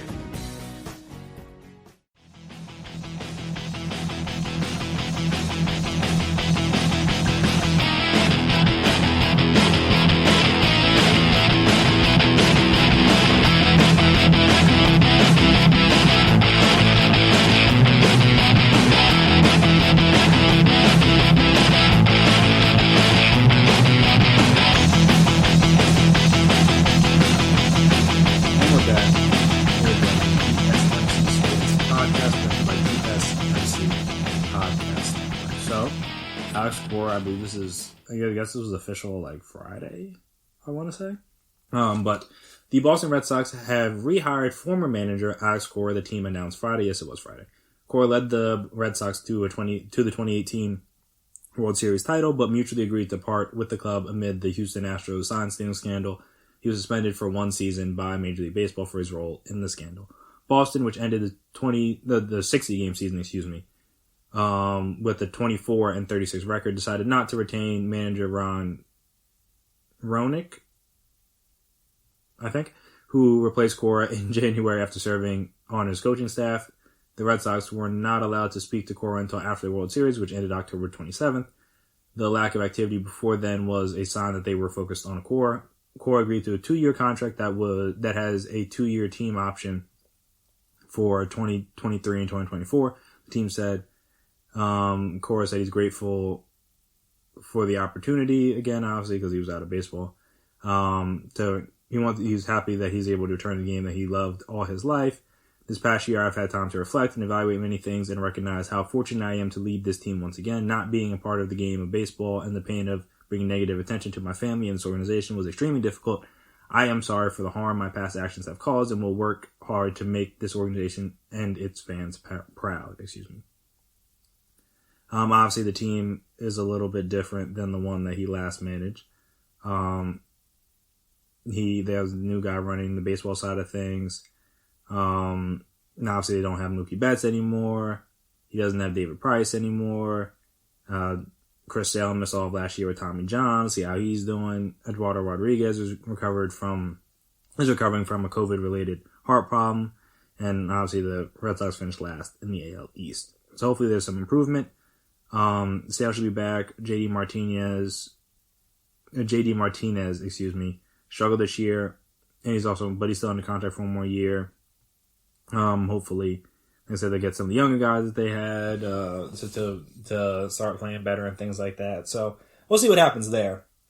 And obviously, Cora has been a good manager since he took over for John Farrell. Yeah, so they won the 2013 World Series with him, but he took over in 2018, and they had a 108-54 record and won the NL East that year. They also led the majors in batting average and runs scored. They dominated the postseason 11-3, beat the Yankees, Astros, and obviously beat the Dodgers. Second year they won 84-78, third in division, and we'll see what happens there. Also, if you didn't know, he was an analyst before leaving for the Astros, played 14 years, and won the 2007 World Series with Boston. So, there was that. But yeah, Alex Cora is back. Not exactly a shock to me, just because AJ Hinch is signed with the new team. So again, once you saw that, you're like, these, especially since it was only 1 year, you're like, these guys are probably just gonna like, they'll get rehired eventually. Whenever their suspension is up, things like that. And like I said, this is just really proof that in sports, if you're good, you'll be able to be rehired. Like, again, this is supposed to be like the integrity sport, like respect their game, unwritten rules, blah blah, whatever. But no one's making like a huge stink. Obviously, maybe some of the players, but like no, like it's not just like a big shock that Alex Cora and AJ Hinch are now back managing baseball teams again, even after they again were involved in a massive sign stealing scandal that directly impacted a championship. And at very least in 2017, I don't think they ever found anything definitive for the 2018 Red Sox. But again, he was just around the Astros, so they're like, yeah, we were going to suspend you anyway. Things like that. But still, it's like how you would think that like, oh, these guys cheated. Like, let's not do this soon. Again, this is the same sport that won't put Pete Rose in the Hall of Fame. Yeah, not the same. Like the people making decisions aren't the same. But again, this is a sport where Pete Rose can't get into Hall of Fame because he bet on games. I imagine betting on himself. Again, not saying that that's right. Like he shouldn't have bet on games while playing and managing in said games. But I just think he's one of those people that like didn't like to lose. So he's like, hey, I think I'm gonna win. I think I'm gonna get 3 hits or whatever. Like, I don't know exactly what happened. But again, this is that sport. This is the same sport that won't let Barry Bonds and Roger Clemens into the Hall of Fame, to the best position player, in my opinion, and arguably the best pitcher of all time, can't get into the Hall of Fame because of steroid use, which I understand, not so much Barry Bonds, but even Roger Clemens to a degree, because again, they were good before the steroids. But whatever. I get it to a degree.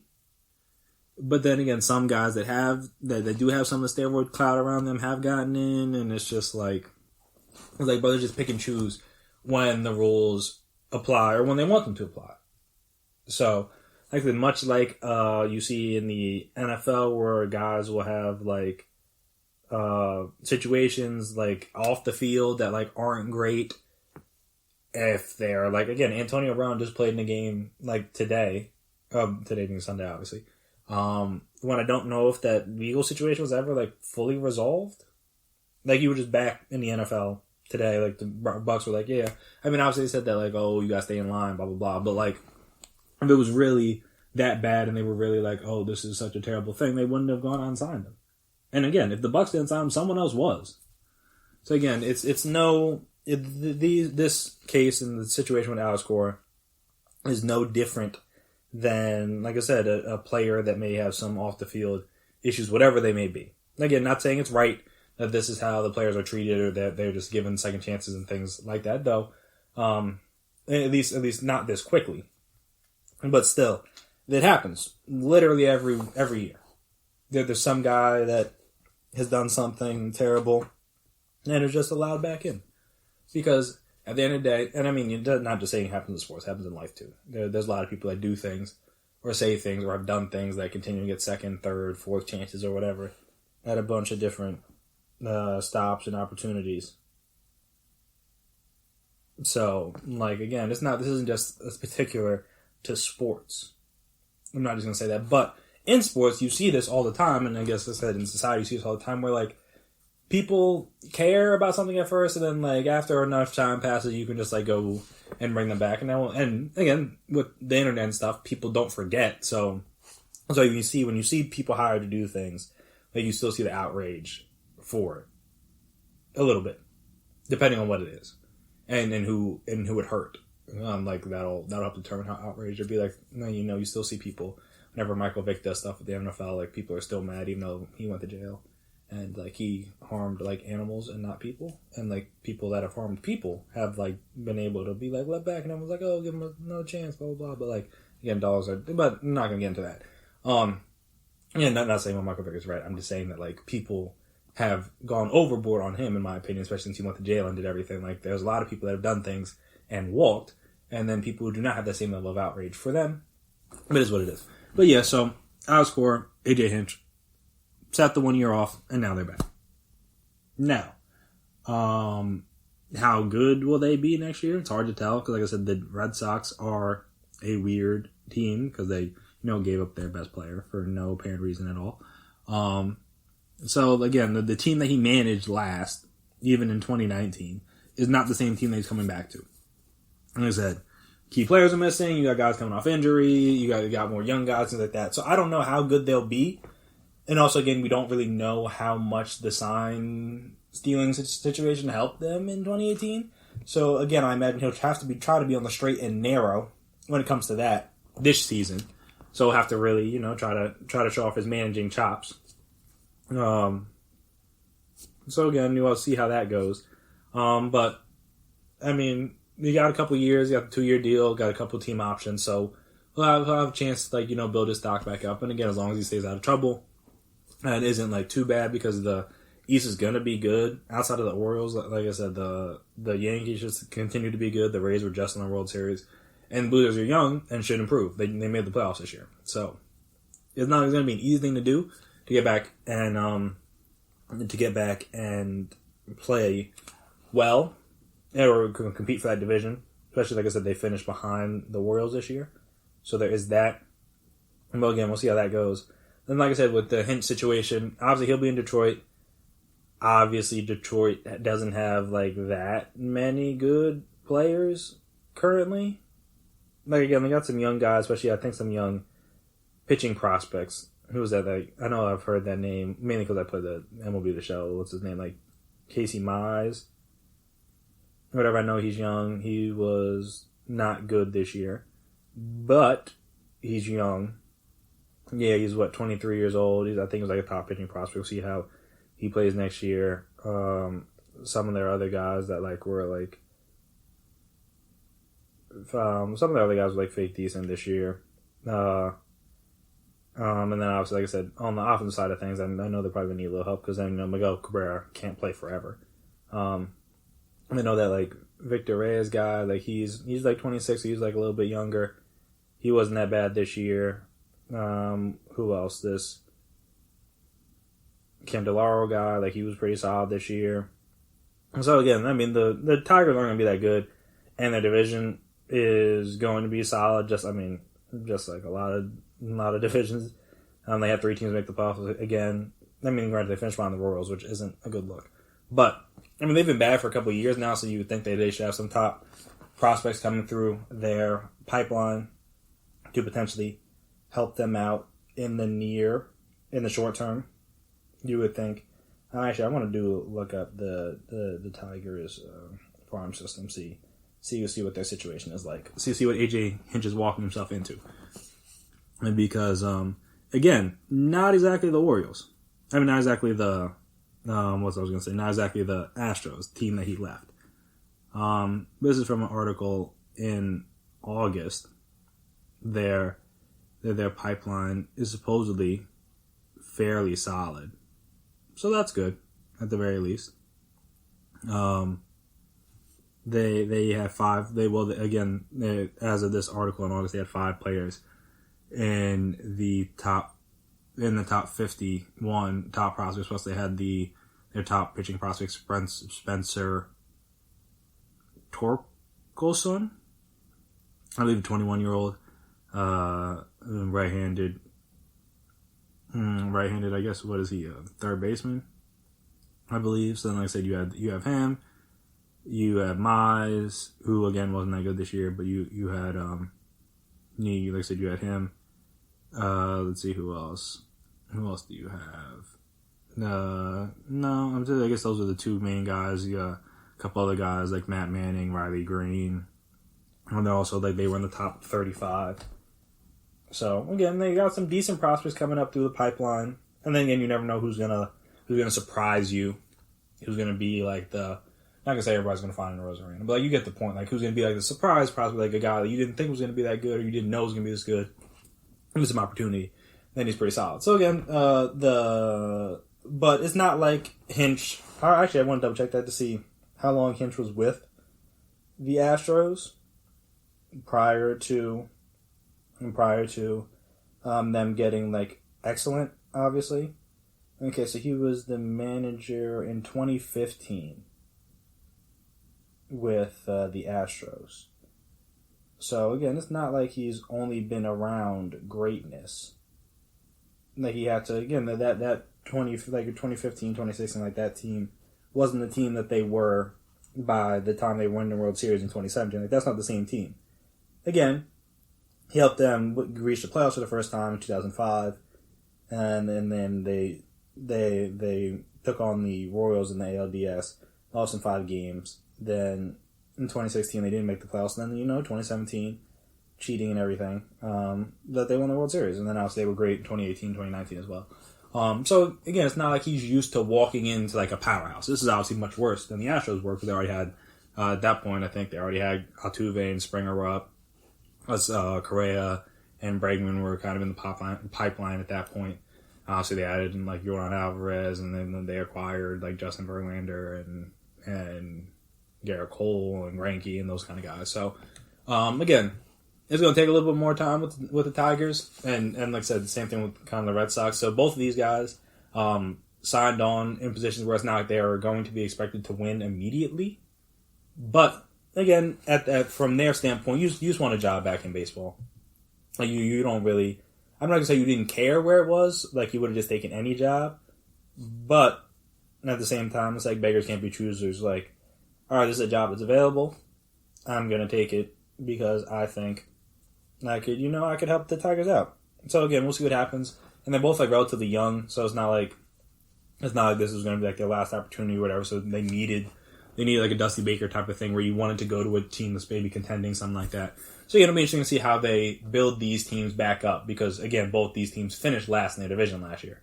So it's not like I said, you're not starting out at the top, but you have to work your way up. Especially, like I said, with the Tigers, they're gonna rely heavily on their farm system, and then the Red Sox, they just traded their best player, so you have to rely on guys coming back from injury or guys bouncing back, and also some of the young guys that you acquired for Mookie Betts and for like other players over the course of some years. But yeah, I'm unsurprised that they're back in the MLB and back managing. Just like you should be unsurprised as well. Like I said, if you're good at your job, you can withstand almost anything. Like again, that's just not a sports or a baseball thing. That's like a life thing or a society thing. Like if you can survive almost anything and be able to like come back and like do stuff, like almost anything. I'm not gonna say you can do anything, but again, what's a little cheating amongst friends? Everybody trying to steal signs. Again, people didn't do it as elaborately as the Astros did, but everyone trying to get an advantage some way, somehow. They did it and it worked. Were they penalized for it? Yes. But again, now, the penalty's over. Like, let's let them back. So like I said, I just thought that was funny that Cora was just like, hey guys, I'm done with my suspension, so I'll just take my job back, thanks. And I was just like, of course. We were just keeping it warm for you, honestly. Like this guy, come on, he was never really going to take your spot. Like, you were always going to be number one in our hearts. So yeah, I just thought that was funny. And obviously, Hinch is a different scenario, but again, if you have a good young manager out there that's won a World Series, a lot of people are hoping for that. And now the Tigers and the Red Sox got him. So we'll see how that plays out over the next couple of years. Speaking of seeing how things play out, like we talked about, the MVP race in the NFL is a lot more competitive than, in my opinion, it was a couple weeks ago. Obviously, like I said, Russ and Tom Brady definitely took steps back. So now we kind of got to reevaluate where things are at. I'm not going to rank them or whatever, but like do a top 5 or whatever, or like a power ranking for the MVP. But there are people that were out that are now back in my opinion. Plus, there are a couple running backs I feel like should be having their name thrown in the mix as well. So we will talk about all that right after the break. So stay right there.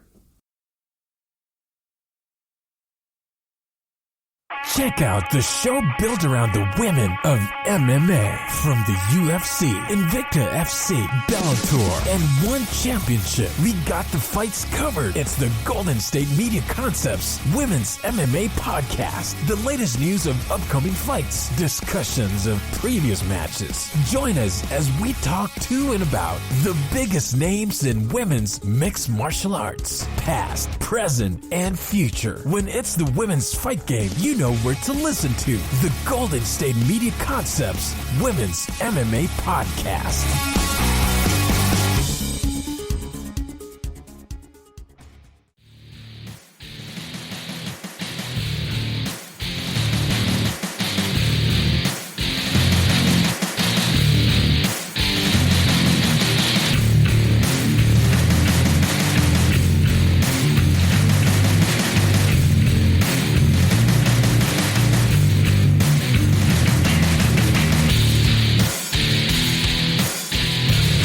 And we're back here again on the GSMC Sports Podcast, presented by GSMC Podcast. So as I said, in light of recent developments with Russell Wilson and with one Thomas Edward Brady, I'm pretty sure that's what his name is, or middle name is, the MVP race, in my opinion, is back to being wide open. And it's just one of those situations where, like, I feel like this is going to be, like, a week-to-week thing. Like, who's playing, like, who had a good game, who had a bad game. It's going to go up and down, up and down. And, like I said, it's just going to be a real mess over these last 8 weeks of the season. I think, this was week 9. So, yeah, so the last 8 weeks of the season. Because, all right, like we talked about, Russell Wilson heading to this week, in my opinion, was the MVP. But then he comes up, has a 2-interception game. So, I mean, he's still leading the league in touchdown passes. He's still got 28. But now he's got 8 interceptions. His passer rating dipped a little bit. Also, I'm trying to see how many fumbles does he have, if I can find that as well.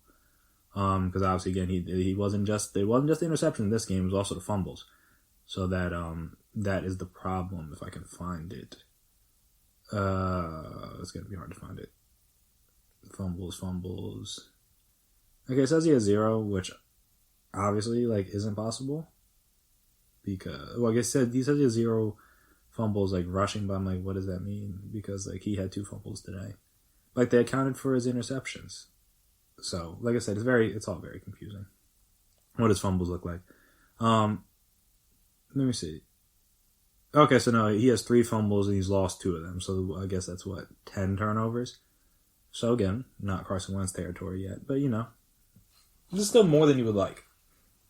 So yeah, like I said, with him having a bad week, with Tom Brady having a bad week, it allows more guys to be involved in, like, the MVP race. Again, guys like Patrick Mahomes were always going to be involved. But now, I think you could argue he's the leader. I mean, after back-to-back dominant performances, I guess let me get the actual factuals in the yards. I just know he had, I think, like 9 touchdown passes the last 2 weeks.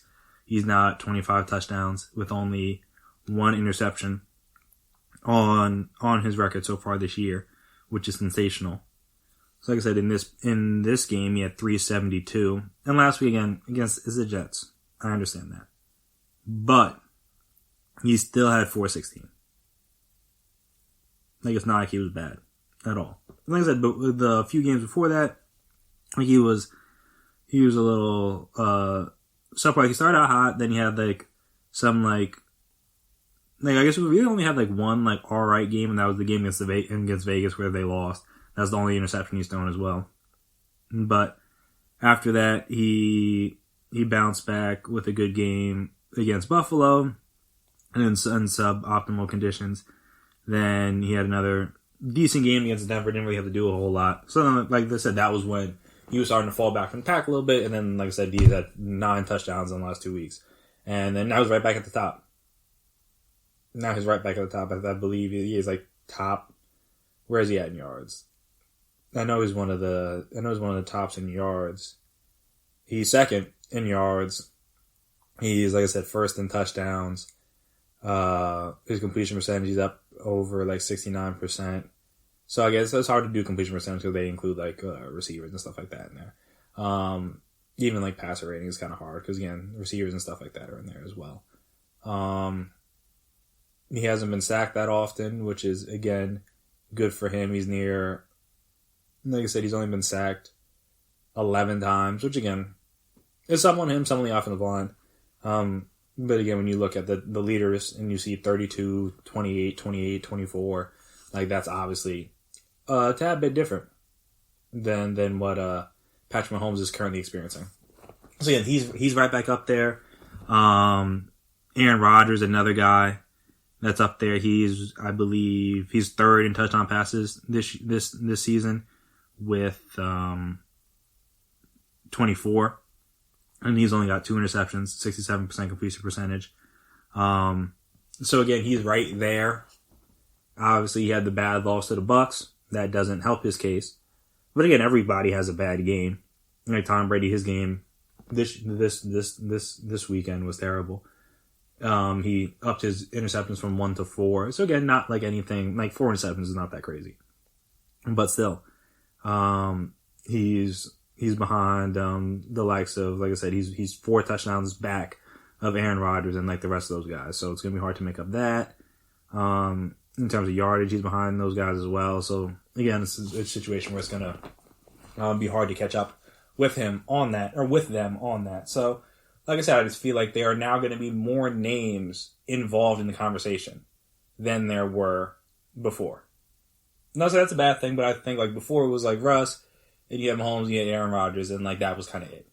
But now it's like I feel like it's going to be much, much more jumbled up. Like now, I think a guy like Josh Allen is back in the mix. Even though he had a couple of those bad games, he lost 2 in a row, but now I think he's back in the mix. And I'm not saying it like, oh, like it's wrong that he's back in the mix. Saying, no, I think he should be back in the mix. Like he's been very good this year. Again, he had the 2 games back to back where he kind of struggled. I mean, I don't want to say like struggle like he was like terrible, but like he wasn't his best self in those 2 games, at least based on this year. At the end of this was last year, his rookie year. All right, you could understand a little bit more, but this year he was not the best versions of himself.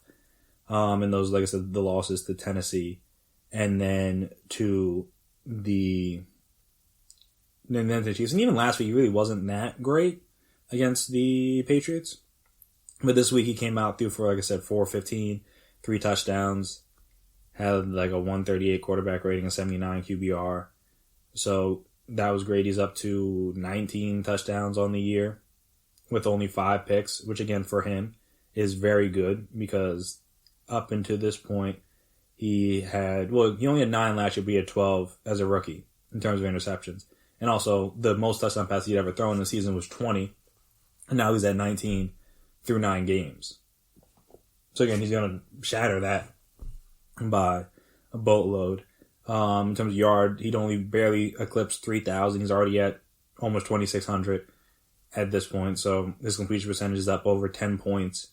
It's like I said, his passer rating's up over 20 points. Yeah, up over 20 points. So again, it's a much, much different Josh Allen this year. That doesn't even account for his rushing stats. And doesn't account for the fumbles. Like he's lost 4 fumbles, which again is not ideal. But when he he had 14 total fumbles last year and 8 the year before, and lost 4 and 2 respectively. So again, he's at 4. He's lost all 4, but he's only at 4 through, like I said, 9 games, which is a much better pace than he was at before. And then also he's still doing his rushing. Again, not as effectively and not as good, but it doesn't matter because he's passing the ball better. So he has the 5 rushing touchdowns on the season. It's like I said, and the team's 6-3? 6-2? Where are they at right now? They are, I should have went to the standings. They're 7-2. Excuse me. I apologize for shortchanging you guys a win. So again, they're 7-2. So they're right at the top. And again, generally speaking, it's a quarterback award. And if you're a quarterback on a team that's playing well, like the Bills are, then he's going to at least be in the conversation. Like I said, he was in the first 4 games. and he kind of fell off with a couple back-to-back losses, and now he's back. So, then there's that. So you got them. You also got, again, I think Kyler Murray is now back in the mix, at least in my personal opinion. Again, they lost to the Dolphins, but he's still 5-3. Oh, the team is still 5-3. And also, I guess with Josh Allen, I think he's like top 5 in passing yards too. So it's not like he's just out there. It's not like before you just out there like running and doing whatever. Like, no, he's actually going to be near the top of the leaderboard in a lot of passing categories this year. Like, yeah, he's third. He's behind only Matt Ryan and Mahomes in terms of passing yards. So, like I said, it's not like he's nothing. Like I said, in terms of touchdown passes, he's tied for 6th with, tied for 5th with Tannehill. Like I said, the interceptions are low, the passer rating's good. So like I said, that's ideal. But then, like I said, when you get to Kyler, he's at 2,100 yards, which again, not too bad for 8 games, on pace to throw for over 4,000 yards in his second year. I mean, there's nothing to scoff at all, especially when last season he got to 3,700. So again, he's on pace to pass that. Completion percentage is up. He's got 16 touchdowns already when he only had 20 last year. Has 7 interceptions, and he had 12. So again, he's on pace for more right now. But we'll see how if that holds. His passer rating is up over 13 points.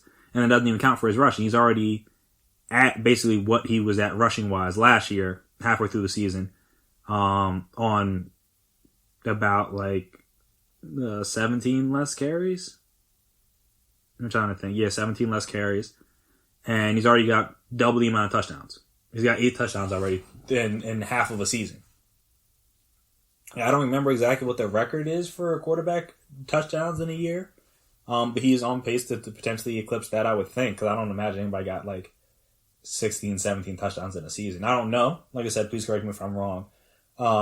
And someone did. And also, like I said, he's going to be on pace for like Lamar did last year to rush for 1,000 yards.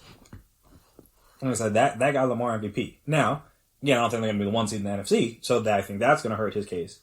But I do believe that like now he's back into the swing of things. Like I said, he was before, and now I think he's back.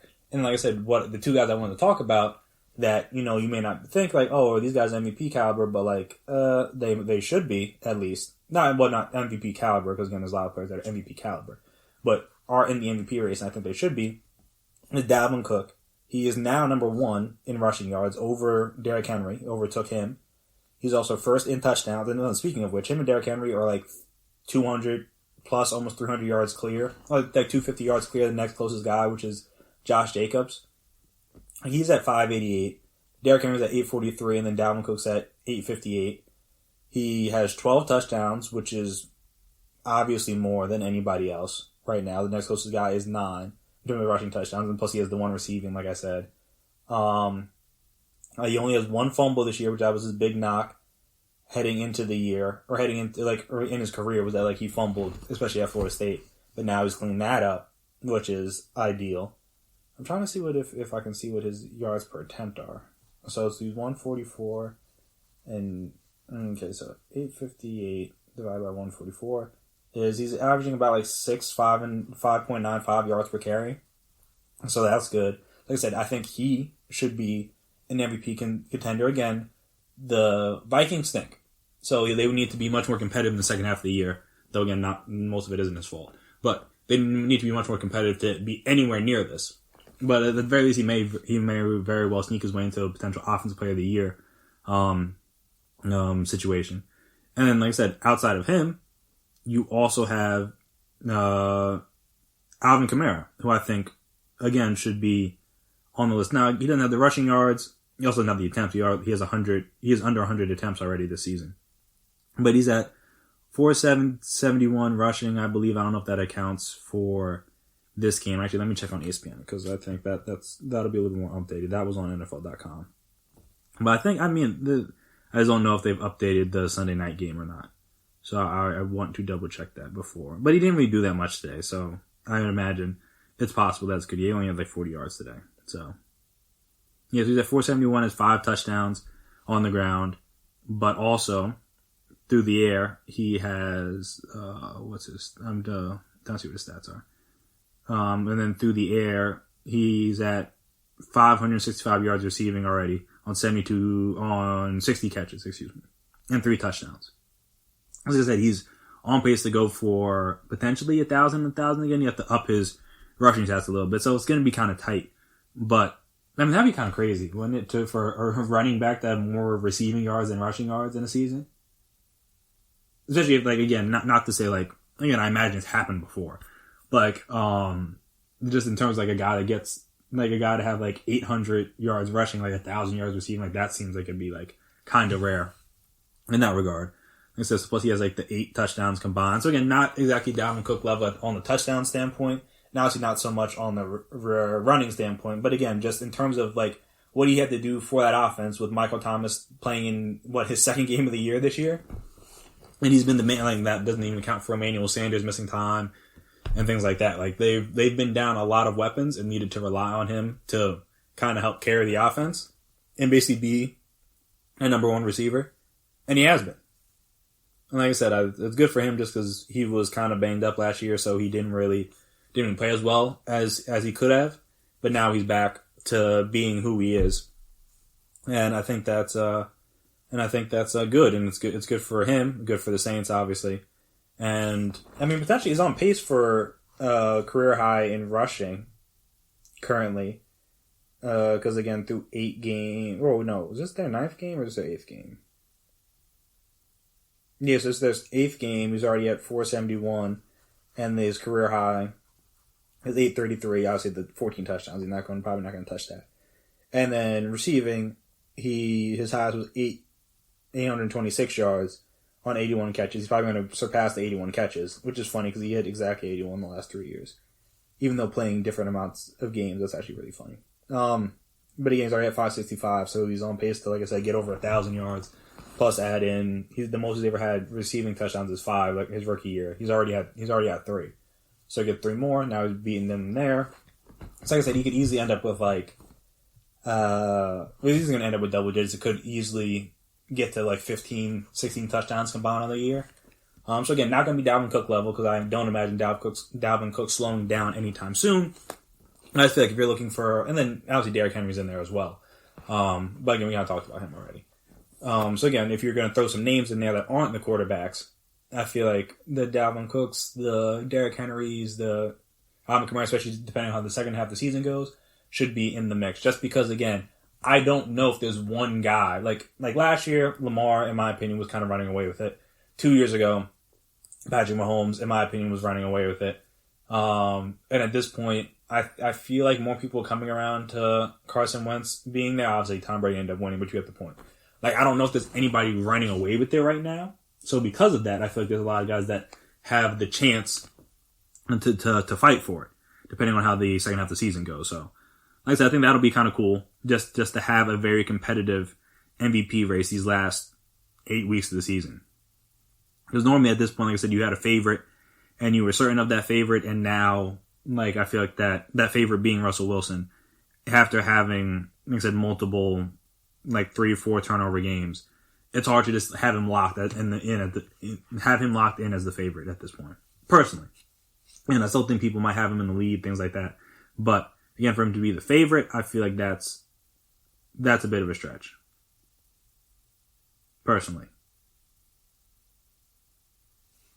But again, we'll see kind of how it plays out. So I think that'll be one of the more compelling things, just kind of like seeing who separates themselves in the MVP race as we go forward. So again, we'll see how that plays out and everything, but I just thought I would touch on that a little bit because, like I said, with Russ and Tom Brady kind of taking steps back this week, and again, everybody's had their bad games so far this season. I feel like that allowed the Josh Allens, the Kyler Murrays of the world to get back into the race. Because before, like I said, they dropped themselves back, but because now other people have kind of dropped back themselves as well. Like, and that allows everybody to kind of be clouded up there at the top, or cuddled up there at the top. So, like I said, there's no clear cut, like, oh, this person's definitely in the lead kind of thing. In my opinion. Again, but teach their own. But that'll do it for me here today on the GSMC Sports Podcast, presented by GSMC Podcast Network. Thank you, as always, for listening. If you haven't already, subscribe to the podcast. Make sure you never miss an episode. Make sure you're always on top when we drop our latest stuff. Also, if you could please as well give us a 5-star rating, write us a nice review, wherever you listen to your podcast at. It will be very appreciated, very helpful. I'll see what you guys like, what you dislike, those we can improve, all that fun stuff. And also, if you're on social media, we're on social media, you can find us there, Twitter, Instagram, Facebook. We can talk, we can chat, we can debate, we can discuss, you can talk about who you think the best team in the NFC is. But right now, I'm not certain. I mean, I thought it could be the Saints. I still think it could be the Saints, like before the season. That's why I picked them to win the NFC South over the Bucs. But again, there's at least 4 to 5 teams I think you can make a legitimate case for them being the best team. Let me see, 5? 5 is a stretch because obviously no one in the NFC East. Let's say it's probably about 4 teams that you can make a legitimate they're the best team in the NFC. And like I said, I don't think you have that same conversation in the AFC. I think there's obviously the one team that's undefeated, even though I don't think they would be considered the best team, which is the funniest part about it. I think that's more of a 2-team race. And again, there's other teams that could be in contention for it. But I think if you're just going off who are the best teams in the conference, I think there's 1 to 2. As opposed to the NFC, I think you could ask 4 people and they would all pick a different team. So we can talk about that. Talk about who your surprises and disappointments are on college football so far this season, player, team, whoever. Like I said, how do you feel about AJ Hinch and Alex Cora getting back into managing so quickly after, again, they later just served their 1-year suspension and basically as soon as it was up, they had new jobs. So, hey, I'm not surprised. But again, you can tell me your feelings on that. And also, where do you think the MVP race is right now? Like I said, a couple weeks ago, we kind of talked about, where I thought it was. But obviously, things have changed over these last couple weeks. And I feel like because of that, the MVP race has changed. It's not Russell Wilson, who was running away with it before, has now fallen back to the pack. And now, again, you could make a legitimate argument that right now, Patrick Mahomes is leading the MVP race, in my opinion. Again, I'm not saying that he is or he isn't, but I think you can make a legitimate case for it, that he's in the running to get his second MVP in, 3 seasons as a starter? Well, in his 4th year, but in 3 seasons as a starter, win 2 MVPs? That'd be kind of absurd. But he's the best quarterback in the league. That much I have not fallen back on. So again, not exactly shocking to me. So again, any of those things you want to discuss, feel free to reach out to us on social media. We can discuss any of those things. Also, again, I know some of the elections and stuff in terms of the counting of the ballots and things is still going on, even though the president-elect was named, or the projected winner was named this weekend. Again, I just want to give a shout out to all the poll workers. Obviously, have to go through a lot, endure a lot, especially if you're in key states like Georgia or Pennsylvania or Arizona or Michigan or Wisconsin or whatever, just kind of dealing with potential threats and violence and people not thinking you're doing your job properly, things like that, intimidation tactics, things like that. Again, I don't imagine this job is easy, and I don't even know if they're really getting paid like that. These people might just be volunteers. I really don't know. But again, this is a very important job, and I appreciate you doing it, taking your time, doing whatever. I know it took a little bit longer to get the results than most of us would have liked, though, again, it happens when it's a close race. Normally people were just getting smoked, so there was no need for it to take days and days. But again, with the mail-in ballots and different things, it was going to be a little bit slower this time around, so, and anyone that was a poll worker is still a poll worker. I know not every state has all their ballots counted at this point, so if you're doing that, again, I appreciate your work, because I know that's not easy. I mean, I don't know from firsthand, but just from hearing and seeing how you guys are being treated by certain people, I imagine it can't be easy. Also, as I always do want to give a shout out to essential workers during the pandemic that have worked tirelessly to keep us all safe and healthy, or at least as healthy as we can be. So doctors, nurses, EMTs, first responders, firefighters, postal service workers, I saw them getting rounds of applause this weekend, and they deserve it for everything they try to do to make life harder for them for no real apparent reason other than to try to steal an election, which didn't work. But again, we'll see. There's litigation and different things they're going to try to do to see if they can, steal it back. But I don't know if the recount's going to work, seeing as he's behind by too much at this point in some of those key states. But again, we'll see. So again, shout out to Postal Service, FedEx, UPS, Amazon, any sort of delivery drivers, got grocery store workers, retail workers, dollar store workers, any of those. Like I said, anybody's been deemed essential. Appreciate you. Appreciate all the work you've done. I know cases are starting to spike again. Surprising, because I mean, people just stopped caring about the pandemic. It's still out there, people. Please remember. So again, it's only going to get crazier these next couple months, especially as cold and flu season really goes into full swing. So again, appreciate the work that these people are doing, because they're doing everything they can to make sure that you and your family stay safe, even though they and their family may not exactly be in the safest situation at this moment. And also, again, wanted to say, if you're still going out to bars and restaurants, like you still can, and things like that, like outside or whatever, just tip them appropriately. Like I say, if you can go a little bit beyond your means, I imagine it will go a long way. Again, like many industries, the service industry is going to be hit hard this winter by the pandemic and rising cases and things like that. So if you can, while the bars and restaurants and stuff like that are still open, and just tip them nicely, again, I imagine it will go a long way. Also, wear your mask. It's not that complicated. But yeah, I've been Chris Blades. That has been my time. And until next time, peace out. You've been listening to the Golden State Media Concepts Sports Podcast, part of the Golden State Media Concepts Podcast Network. You can find this show and others like it at www.gsmcpodcast.com. Download our podcast on iTunes, Stitcher, SoundCloud, and Google Play. Just type in GSMC to find all the shows from the Golden State Media Concepts Podcast Network, from movies to music, from sports to entertainment, and even weird news. You can also follow us on Twitter and on Facebook. Thank you, and we hope you have enjoyed today's program.